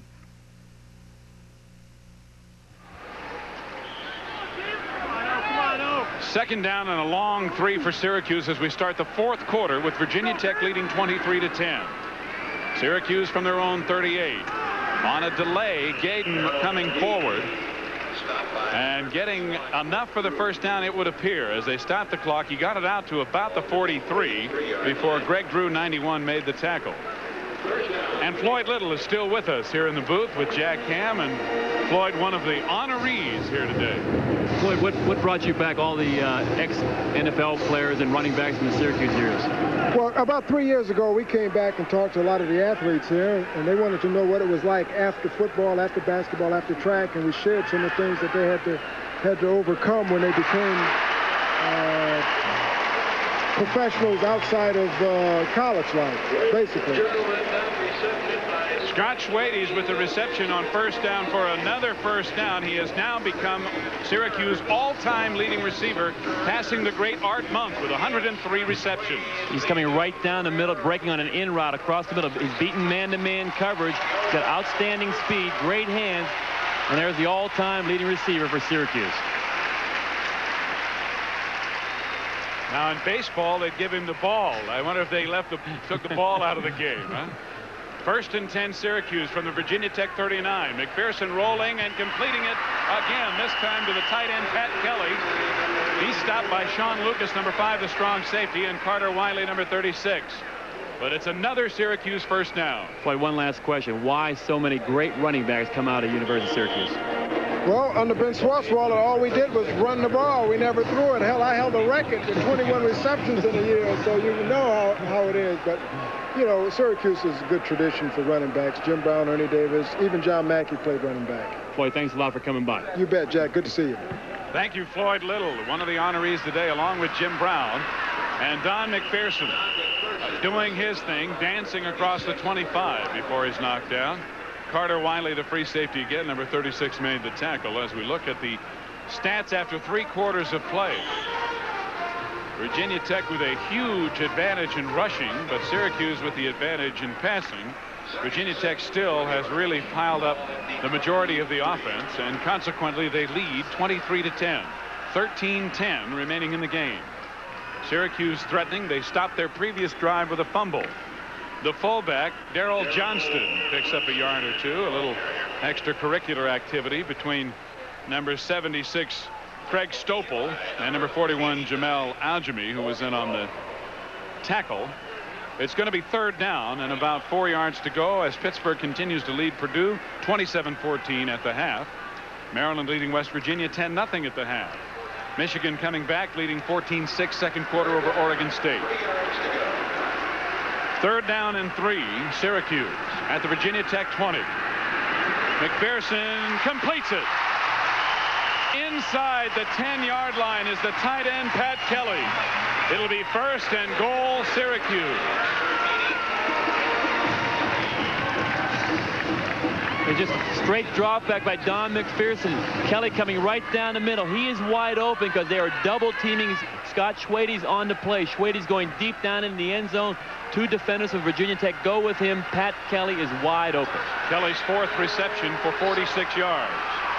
First down and goal, Syracuse of the wishbone formation in the backfield. On the triple option, and McPherson stuffed, finally fights his way forward in the grasp of number 34, Victor Jones, who got a hold of his jersey. Excellent penetration on the play by number 89, Morgan Roan, and number 99, Rick Singleton. I think they may call his leg being or his knee being down on the ground right here when he lost about 1.5 yards because there's gang tackling. The official ruled that his knee touched the ground there. That's the punishment Don McPherson is taking here this afternoon. Knocked out of the game late in the first half, has come back here, but he's a quarterback going to be awfully sore tomorrow afternoon. Second down and goal. McPherson trapped way back around the 15-yard line. Hauled down by number 5, Sean Lucas, on a safety blitz. We talked about the adjustments people are going to make in the second half. The Virginia Tech defense, now they're bringing people off the corner. They're bringing Sean Lucas, who's a strong safety, who can bring down Don McPherson in open field. Came off the corner to wide side of the field. Now that sets up a 3rd down and long.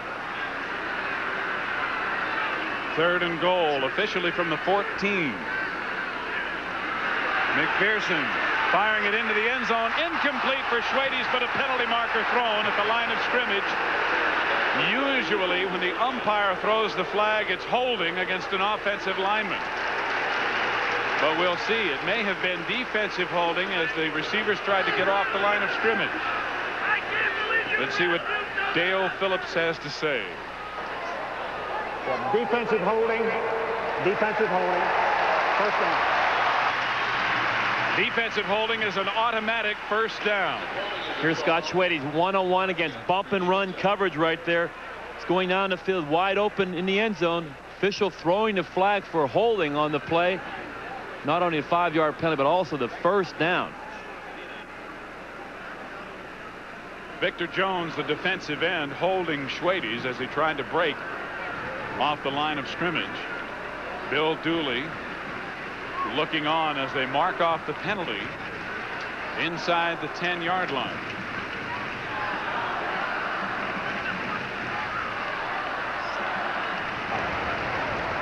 Defensive holding on the defense. That's an automatic first down. The ball is at the 7, and again it will be first and goal for Syracuse. 10:50 remaining in the game, with Virginia Tech leading 23-10. Again, the I formation, or rather the wishbone backfield. Abraham inside the 5 to the 4. 83 Paul Nelson and 13 Billy Myers on the tackle. It'll be second and goal from the 4. Abraham's first carry on the afternoon. Good faking by Don McPherson. Looked like he's going to put that ball on his hip and go around the end of the wide side of the field. Gave it off to Abraham right up the middle inside the 5-yard line. Second down and goal from the 4. On the option, McPherson again wrapped up for a loss. Back at the 6, Curtis Talaferro and Carter Wiley, who have both had big games today. Turn back McPherson. They mark it at the 5, where it'll be 3rd and goal. Virginia Tech doing a good job at gang tackling Don McPherson. They're trying to take him out of the game. They ran the option back in the short side of the field in the 3rd quarter. In the 4th quarter now, it has not been successful for him. McPherson looking to throw into the end zone. Schwedes, touchdown.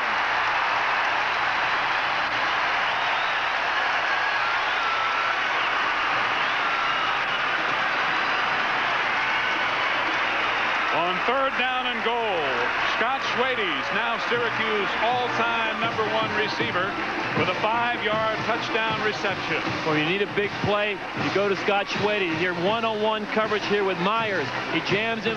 He does not put his hands up till the ball is right there. He's kind of casually going to the back of the end zone. Myers did not realize the ball was coming, went right by him. Schwedes caught it for the touchdown. So now Tim Vesling on for another extra point. And the string is still alive. Syracuse has made 160 consecutive extra points. Alabama has the current streak, the record at 164 going into today.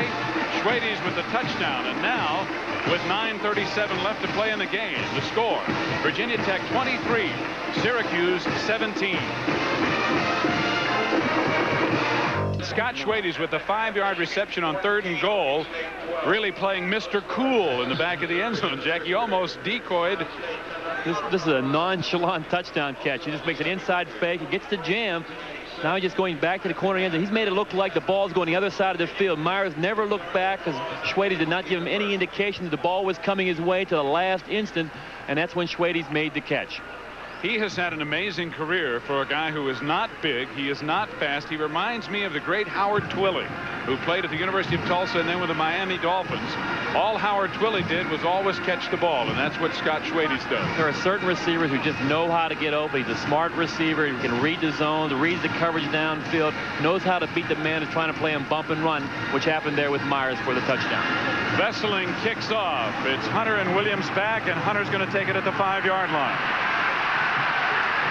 Out to about the 20 or 21, and that is all. Number 38, Scott Rice in there. David Holmes, I should say, number 38. 12 plays, 68 yards, almost 6 minutes off the clock as Syracuse marched down. They overcame a penalty, but then they got help from a big penalty that would have brought up a 4th and goal situation and gave them another 1st and goal at the 7 on defensive holding. Virginia Tech still leads, and Eric Chapman leads them up. 1st and 10 from their own 21. Hunter, nowhere. Jeff Mangrum, number 28, and Roger Remo, number 99, stop Eddie Hunter for a gain of perhaps 1 yard, if that. 2nd down and 9.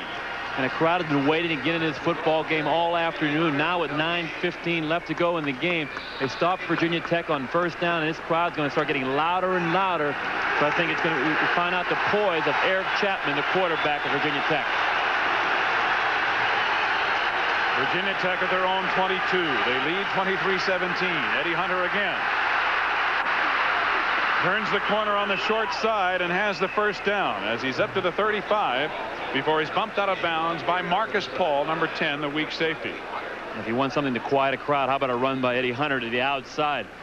Talk about an outstanding running back. As he comes out here on the toss to the outside, straight ahead block, he dips inside, then back to the outside. He's got that kind of speed and quickness, and they just cannot get to him until he goes down the sideline and gets the 1st down. He set up his blockers to the inside, held it and froze the defensive line and linebackers, and broke it out. Hunter now with 18 carries for 114 yards. Williams has 146. The fullback, number 25, Sean Donnelly, going straight ahead. Derek Ward and Tim Pigeon combined to make the stop. It was not Donnelly. It was actually Ernie Jones, who just replaced Donnelly in the backfield, who carried. Pigeon looking for the defensive call from the sidelines. And they need a big one. Last week, Army rushed for over 400 yards. Right now in this football game, Virginia Tech is around 350 yards rushing for the game. Jones gained 6 at 2nd down and 4 from the 41. Williams very close to the 1st down, but he is short. He does get it to the 45-yard line before 52 Derek Ward brings him down, along with West Dub, number 71. Well, when you're playing defense out there and a team is beating it with their running game, it's that much more difficult for your defensive linemen, linebackers, because if you're beating a team with a passing game, it's not that much physical. But this team has run for 343 yards right over the top of the Syracuse defense. It's almost like a mugging out there. And you saw Don McPherson, who got mugged earlier. He's hoping to get back in the game. offensively for Syracuse. And now Eric Chapman tells the referee he can't hear, and the referee says, you got to call timeout. And now Chapman complains to Dale Phillips. He says, how come you made me call timeout? And Bill Dooley almost rushed out on the field in anger.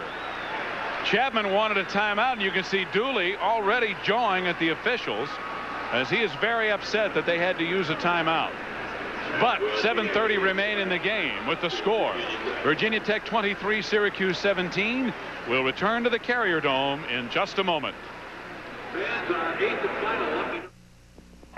One of the best kept secrets in Virginia is the number of services that are available to members of the Virginia Farm Bureau. In addition to looking after rural interests in the legislature, Farm Bureau provides leadership opportunities, grain and livestock marketing, group health insurance rates, top quality insurance programs, and a products program that makes hundreds of items like tires and batteries available at group purchase prices. And that's not all. For more details on what membership in the Virginia Farm Bureau can mean to you, call your County Farm Bureau office. Synergizer Spy Triangle. Synergizer. Phillips doesn't give him any help. He says, you got to do it. Now he calls timeout. Well, he realized with 3rd and 1, he did not want the clock to run down where it ended up being a penalty. So they had to call the timeout on the play. The official should have stopped play because of the loud noise. And Bill Dooley was so livid he jumped out onto the field. But it is 3rd and inches now. Virginia Tech at their own 45. Williams first down. Williams to the 48 in the grasp of Roger Remo, 99. So the crowd quiets down a little as Virginia Tech answers with a first down. But they did have to expend a timeout. Bill Dooley still upset about that. And again, we remind you, we tried to get the president of Virginia Tech to discuss Bill Dooley's $3.5 million lawsuit against the university, but he has been unavailable for comment. On 1st and down, 1st and 10, Eddie Hunter again down into Syracuse territory to the 48 before Wes Dove makes the tackle along with Derek Ward, number 52. But this is where the offensive line of Virginia Tech is just trying to come off the football with 6:48 left to go in the game, trying to run this clock down. They hope to get a touchdown, but they would settle for a field goal, which would make Syracuse score twice to try to win the football game. Gain of 3, 2nd and 7 at the Syracuse 48. Virginia Tech leading 23-17. Fumble. Pigeon got a fumble. Pigeon made the hit, and as you can see, Donnelly very slow in getting up. It was actually a thigh pad, and I thought it was the football that had popped out. And here's Tim Pigeon, the linebacker, about 3 or 4 yards deep. Now he reads the play perfectly, straight ahead. No offensive lineman got to his body. He was free to make the tackle and brought Donnelly down for about a yard gain. So it is 3rd down and a long 4.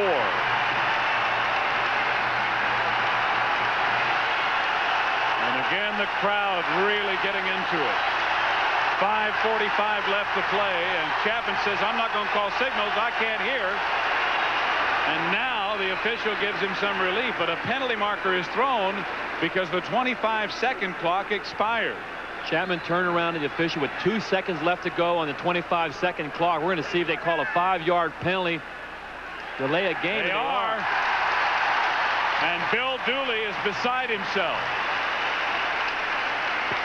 One thing Chapman has to do is get his team to the line of scrimmage a lot quicker before there were only 2 seconds left. Good ball foul. Delay on the offense. So Dale Phillips giving Chapman and Virginia Tech no relief from the crowd noise. Williams being sent in by Bill Dooley with the play. Already we're down to 17 seconds on the 25-second clock as Williams replaces Hunter. It is now 3rd down and 9 yards to go. Chapman to throw. And it's complete. Donald Wayne Snell driven out of bounds for a Virginia Tech first down.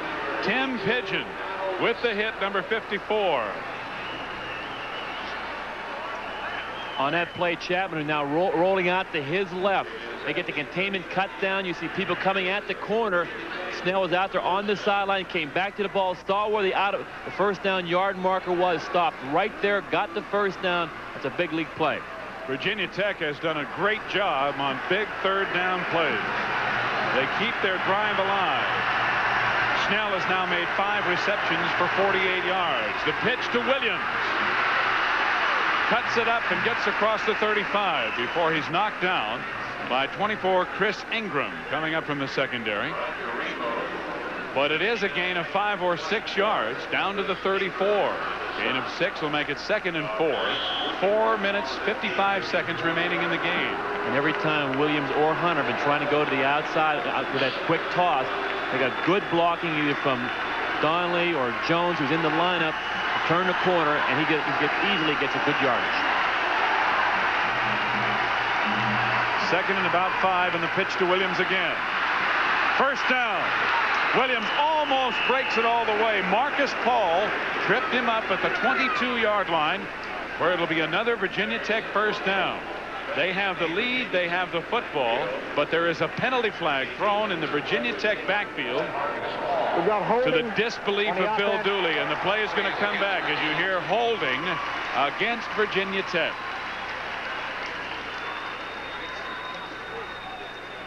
Bill Dooley right now feels the officials are really giving him some bum calls here late in the football game. First of all, with the crowd noise, now a holding penalty, which is a 10-yard penalty. They would have had the ball down at the 22-yard line. Now they're back at the Syracuse 47. We have offensive holding, 10-yard penalty, 2nd down. Let's look at it again and look for number 61, John Fitzhugh. You see Williams carrying a football right now. It looks like it's a takedown. I think it's by 51, the right guard, Kevin Keefe, who takes him down right at the 40-yard line. The official right there, 2 flags, in fact, were thrown on the play. There are 2 penalties. One is 5 yards for illegal use of hands, but this is the major 10-yard penalty. 2nd down, 20 to go. Over the middle and complete. Down near the 20-yard line is Donald Wayne Snell with another big reception. Terry Wooden, number 90, made the tackle. But Chapman and Snell combine again to overcome adversity. It'll be a first down at the 21. Started off with a great pass protection at the beginning of the game. Here is just an in route by Snell coming across the middle. Now he's putting his hands up because he realized he's wide open in the zone. 2 wide receivers go deep to stretch out that zone. Snell comes underneath and gets the first down. Another first down for Virginia Tech at the Syracuse 21. Eddie Hunter straight ahead for 2 or 3 down near the 18. Covered there by Roger Remo, 99. So it'll be 2nd down and about 7 from the 18-yard line with 3 minutes and 50 seconds left in the game. And as you see, Virginia Tech holding a 6-point lead at 23-17. When a very impressive drive by Virginia Tech. When you need to move the football after a team has already scored, you're playing in a away ballpark like we are right here in the Carrier Dome. They just took the ball upfield right now inside the 20-yard line. Eddie Hunter again trying to get outside, and he does. Marcus Paul hammers him to the turf at about the 15-yard line. It's going to be 3rd down and 4 as they mark it at about the 14. It'll be 3rd and a long 3. And as you see, Hunter now with 124 yards. Williams has 159. I think the Syracuse defense is finding out that you cannot arm tackle any of the running backs that Virginia Tech puts on the field. That time Hunter, which should have been stopped in the backfield for about a 2-yard loss, turned the play back inside, stiff-arming people, breaking tackles, and getting some good yardage. And Maurice Williams back in at tailback. 3rd and 3 and preliminary movement. Number 53, Jim Davey, the right offensive tackle, fired out. And the penalty flag was dropped immediately. Illegal procedure indicated against Virginia Tech. So the Hokies, who have had to overcome their own mistakes here a little bit in this drive, will be marched back 5 to the 19, where instead of 3rd and 3, it'll be 3rd and 8. Dead ball foul in offense, illegal procedure. 3rd and 8 have been very successful getting the ball to Snell, either on an out pattern or that crossing route, which he got the first down and a few plays before. We'll probably see Chapman rolling out to his left again. Bill Dooley again looking for the ground level view. Chapman being chased. Gets it away to his fullback, Donnelly, who's going to be short of the first down. Tim Pigeon dragging Donnelly down about a yard or two short of the yard marker. Roger Remo was putting the pressure on Chapman. And let's watch Tim Pigeon covering Donnelly. There's a tired young man right now, Tim Pigeon. He goes to fake. They flood in the area to his right. Then he's got to react back. That's where Donnelly caught the football from Chapman. And he brought Chapman down about 2 yards short of the first down. So we will have a field goal attempt as Chris Kinzer is on. The hold will be at the 19. It'll be a 29-yard attempt. And it is good. Bill Dooley likes it, as with a minute 44 remaining in the game, Virginia Tech extends their lead. We have a timeout with the score now. Virginia Tech 26, Syracuse 17. We'll be right back.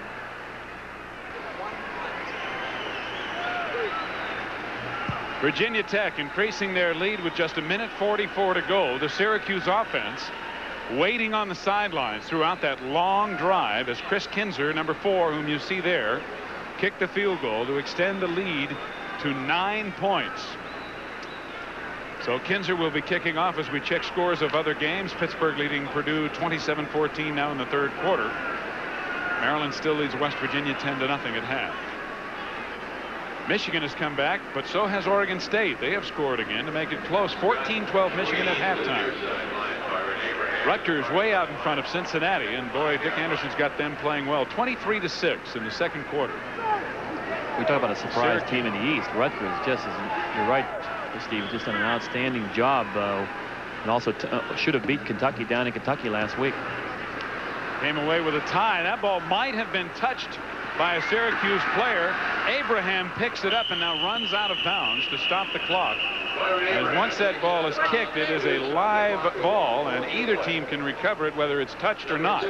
Abraham, although he fumbled it, picked it up and ran it out of bounds. So Syracuse will have a 1st and 10 just outside their own 20, and they have a minute 40 seconds left on the clock, but they are trailing now by 9. Kinzer's last field goal, a big one.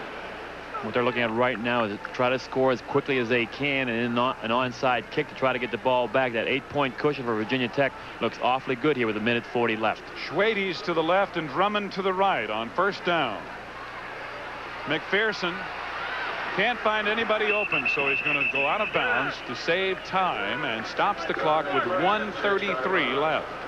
Now at this point in the game, they don't mind Don McPherson running with the football. They need big plays downfield, big chunks of yardage, and with McPherson running the ball and against that Virginia Tech zone, they were able to probably bring him down for short gains. Don McPherson being watched by Dick McPherson, the head coach. 2nd down and 10. And it's caught. I thought he was going to drop it. Number 32 out of the backfield, Darrell Johnston, the fullback, hit immediately by Sean Lucas. But those kind of passes are not going to do Syracuse any good at all. The clock continuing to run until they stop it with a timeout at 1:21 remaining. Well, they got the defensive backs and cornerbacks are dropping off 15, 20 yards deep before the snap, and then even deeper afterwards. They're going to make everything happen underneath, right in front of them. No big plays at all, and if need be, let him carry the football. Let McPherson run as much as he wants. With 1:21 left in the game, the score, Virginia Tech 26, Syracuse 17. We'll return to the Carrier Dome in just a moment. Than any other airline. 1 minute 21 seconds remain in this football game. Virginia Tech took command near the end of the 2nd half, and they have maintained it here in the 2nd half, near the end of the 2nd quarter, I should say, and maintained it here in the 2nd half. And as you can see, it's been 1980 wins since Syracuse went 0-3 to start a season. But the chances are slim that they will avoid that again this year. McPherson nailed behind the line of scrimmage by number 66, Scott Hill, a freshman defensive tackle out of Virginia Beach. That's one time Don McPherson never even saw Hill coming from that left-end position. You're going to run with the football and probably get great yardage around the right side. Never saw Hill coming, and he brought him down. So they have to call a timeout again with 1:09 left to play in the game. The score, Virginia Tech 26, Syracuse 17. For real, baby. For real. Woo! 4th down and 10. McPherson being chased again. Still can't find anybody open. Throws incomplete. Out of bounds. And Virginia Tech will take over on downs with exactly 1 minute remaining in the game. And Robert Drummond, the intended receiver, is hobbling on the sideline. Syracuse not only getting ready to lose their 3rd in a row to start the season for the first time since '81. It will be their 5th loss in a row going back to the end of last year. They closed out the regular season losing to West Virginia. They lost to Maryland in the Cherry Bowl. They will have lost their first 3 here. But if you want to look at it from the positive side, as far as Syracuse is concerned, last year after they lost to Virginia Tech, they went on to win 6 of their last 7 games. Well, last year they could also stop the running game, and so far this year they have not been able to do that against any of the teams they've played. Here's Virginia Tech just really trying to run the football and the clock out here with 55 seconds left, but they have to find somebody who can stop the running game. They need some defensive linemen. They missed Ted Gregory, the nose tackle, who would have helped them tremendously this afternoon, but you got to give credit to Virginia Tech offensive line and running backs. They came right at Syracuse all afternoon, and they really deserved to win. Jeff Roberts, a sophomore quarterback, is in along with the second-team backfield. Malcolm Blacken, number 11, a 200-pound sophomore out of Beaverlet, Virginia, carried on that play and picked up 3. It's 2nd and 7. Virginia Tech has it at the 18 of Syracuse. They lead as the clock winds down. And the reserve fullback in the game, Tyrone Branch, number 33, carries it down to the 10. We're down to 14 seconds remaining. Marcus Paul made the stop, and he's had to make a lot of them, as those Virginia Tech running backs have spent a lot of time in the Syracuse defensive secondary. 5 seconds now remain. Another play will not be run as the coaches go to meet each other in the center of the field. And congratulations to Bill Dooley and Virginia Tech, as they are now 2-1 on the year. Dick McPherson's Syracuse Orangemen are 0-3. Jack and I'll be back to wrap this one up, so stay with us. That's the end of the game. The final score, Virginia Tech 26, Syracuse 17, and we'll be right back. Evans, where Virginia Tech, coming off a big win, the first in 32 years over Clemson last week, showed no signs of a letdown as they came out fast, used their 2 running backs. And it's kind of ironic, Jack, that they had talked before the game about their inability in their first 2 games to really establish the running game. Chapman had thrown for 512 yards totally in the first 2 ball games, but they unleashed those stallions today, and Syracuse unaccustomed inability to stop the running game really the difference. Oh, they have over 363 yards rushing for the, or 73 yards rushing for the game, and I think really they came in with the idea they want to get a more balanced attack. And when in the 3rd quarter, when Syracuse tried to shut down the running game a little bit more, that's when they went to Snell as a wide receiver, catching the ball all over the field. So when you have your running game working as well as Virginia Tech had it in this football game, it opened up everything else in their offense, and really Virginia Tech could do exactly what they want to do the entire football game. Well, Syracuse, that had given up 389 yards on the average in the first 2 games, allows 485 this time to Virginia Tech, nearly 100 over their average for the season so far. And I think we'd be remiss in not mentioning again that Ted Gregory being out at nose guard, a big loss to that club, as well as another of their defensive linemen. And I think they really do miss Tim Green to graduation last year. And after today, you'll probably see, as far as Syracuse is concerned, more and more teams feeling that they can run on them. Well, when you see the films, I'm sure like Virginia Tech saw the Army film last week and realized out of that wishbone they could run the football against Syracuse. I think they came in with the idea that we are going to run the ball, and until they stop us, we'll continue to do that and just mix it up a little bit as you go along. But they've got a quarterback back there in Chapman who can do a lot more things than just run with the ball. He's an excellent quarterback and throw the football downfield. We saw him off a lot of the play action today because the play action was wide open because the Syracuse defensive line and linebackers had to honor the running plays because they were working so effectively for Virginia Tech. So that Syracuse defense was off balance the entire day, and they really took a punishing loss because when you run the ball that much, that many times against a team, you really take a lot of lumps. They will be sore tomorrow, and as we wait for head coach Bill Dooley of Virginia Tech and some of the players to talk to us here, and they are coming back out from the locker room, we'll see that Pittsburgh is now rolling against Purdue 41-14 in the third quarter. The Panthers having a problem scoring previously last year and so far this season, breaking out of that against Purdue. We may be there for the Pitt-West Virginia game next Saturday at noon right here on TVEN. We will either be there or here at Syracuse, where the Orangemen will host Rutgers. So stay tuned to your local stations for the game that you will see next week. Michigan still just barely out in front of Oregon State, 14-12 in the third quarter, and what is obviously a surprise. And Rutgers playing well. Cincinnati's come back a bit, but it's 29-13 Rutgers in the third. And it doesn't get any easier for Syracuse next week, as Rutgers loves to run the football as well. They do it well. Florida leading Alabama 7-0 this game in the third quarter, as Alabama was favored, but Florida is ahead. Temple out in front of Florida A&M 14-10 at the half, and Temple with Paul Palmer, another team emerging in the East. It's always good to see Temple come back. They really got beat up badly by Penn State a couple of weeks ago, but now Paul Palmer is an outstanding running back. He's a little smaller than the running backs we saw this afternoon, but great quickness, great speed, and he can also catch the football.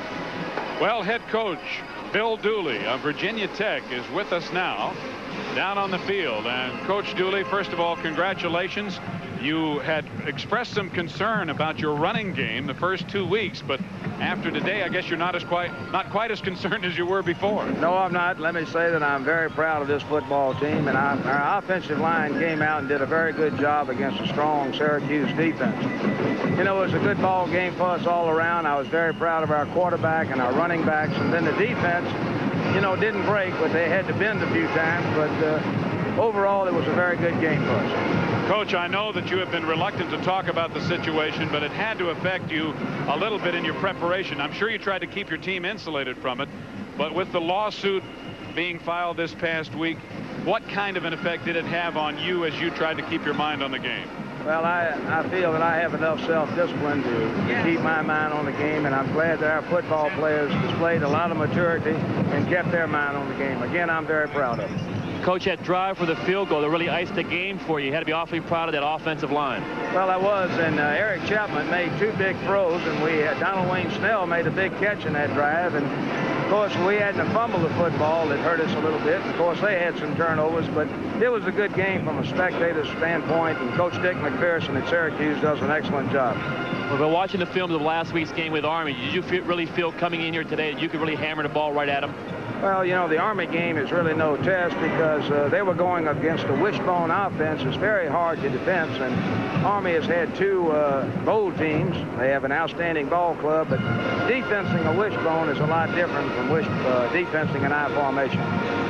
Well, Coach Dooley, we wish you continued success this year. We had attempted to talk to your university president about the situation. We were unable to do that, and we'll give you a last opportunity now to make any comment that you would care to make about your desire to remain as athletic director. Well, the only thing that I'll say that I'm proud of this football team, and we're looking forward to our next ball game this coming week. Thank you very much. All right, thanks, Coach. You're still the coach, and will be, I guess, regardless of what happens with the legal ramifications of the pending lawsuit. And just to review for those of you who are not aware, Coach Dooley has filed a $3.5 million lawsuit against the university because they have sought to relieve him of his athletic directorship while retaining his services as head football coach, and he feels that is a breach of contract.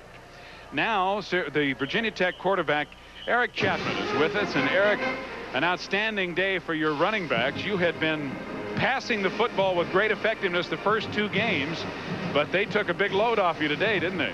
Yeah, well, we felt that we couldn't really throw the ball deep on them this week. and we felt the type of coverage that they had on us, we would have to run the ball a lot. And our running backs and line did an excellent job of that. Eric, a lot of your passing plays, we roll out to your left. You're a right-handed quarterback. How difficult a throw is that for you? It's not that difficult because we work on that throw a lot, rolling out to our right or rolling out to our left, so it really doesn't make a difference which way we go. How do you feel about your offense right now, Eric? I know that you've had better than 20 points a game average so far this season. You have a tough schedule to look forward to. Do you feel confident more so than you did before this ball game? Well, I feel right now that our offense is in high gear. The only thing I'm kind of disappointed in is that we'll have to rely on Chris Kinzer to get us field goals. But, you know, we'll take 3 points. But I think in the future we're going to have to put 7 points on the board instead of 3. How about those big third down plays? It seemed like every time you got a penalty or something happened to set back a drive, even though it may have resulted in a field goal, you were still able to come up with a big third down play. Well, the offense has kept their composure. Those 2 third down plays in the 4th quarter on that last drive, Donald Wayne just did an excellent job of communicating with me what he was about to do, and the line just kept him off, and we had some clutch third down, you know, becoming first downs. Did you see the linebackers really coming up on a lot of your play action passes? Is that why Snell was wide open a lot of times? Well, you know, they were kind of double coverage to the outside. So that means that only leaves 2 linebackers to cover the whole middle of the field. So a lot of times we were trying to go across the middle or hit little drags, but, you know, we really had to pass too much today. We just did an excellent job running the football. Well, Eric, again, congratulations. Thank you very much for coming out and talking to us, and we wish you the best the rest of the season. Thank you. Eric Chapman, Virginia Tech's quarterback, a junior from Landover, Maryland, who had an outstanding day throwing the ball. He was 12 of 19 for 112 yards. But more often than not, he was handing it off as Syracuse had huge holes opened up in their defensive line. And one of the guys who handled a lot of the ball packing today was Maurice Williams. Williams with 159 yards on only 12 carries. And Maurice has one of the 2 stallions. Tell us how you and Eddie Hunter work it out. It's often tough when 2 guys are competing, but it doesn't seem to be a problem for you guys.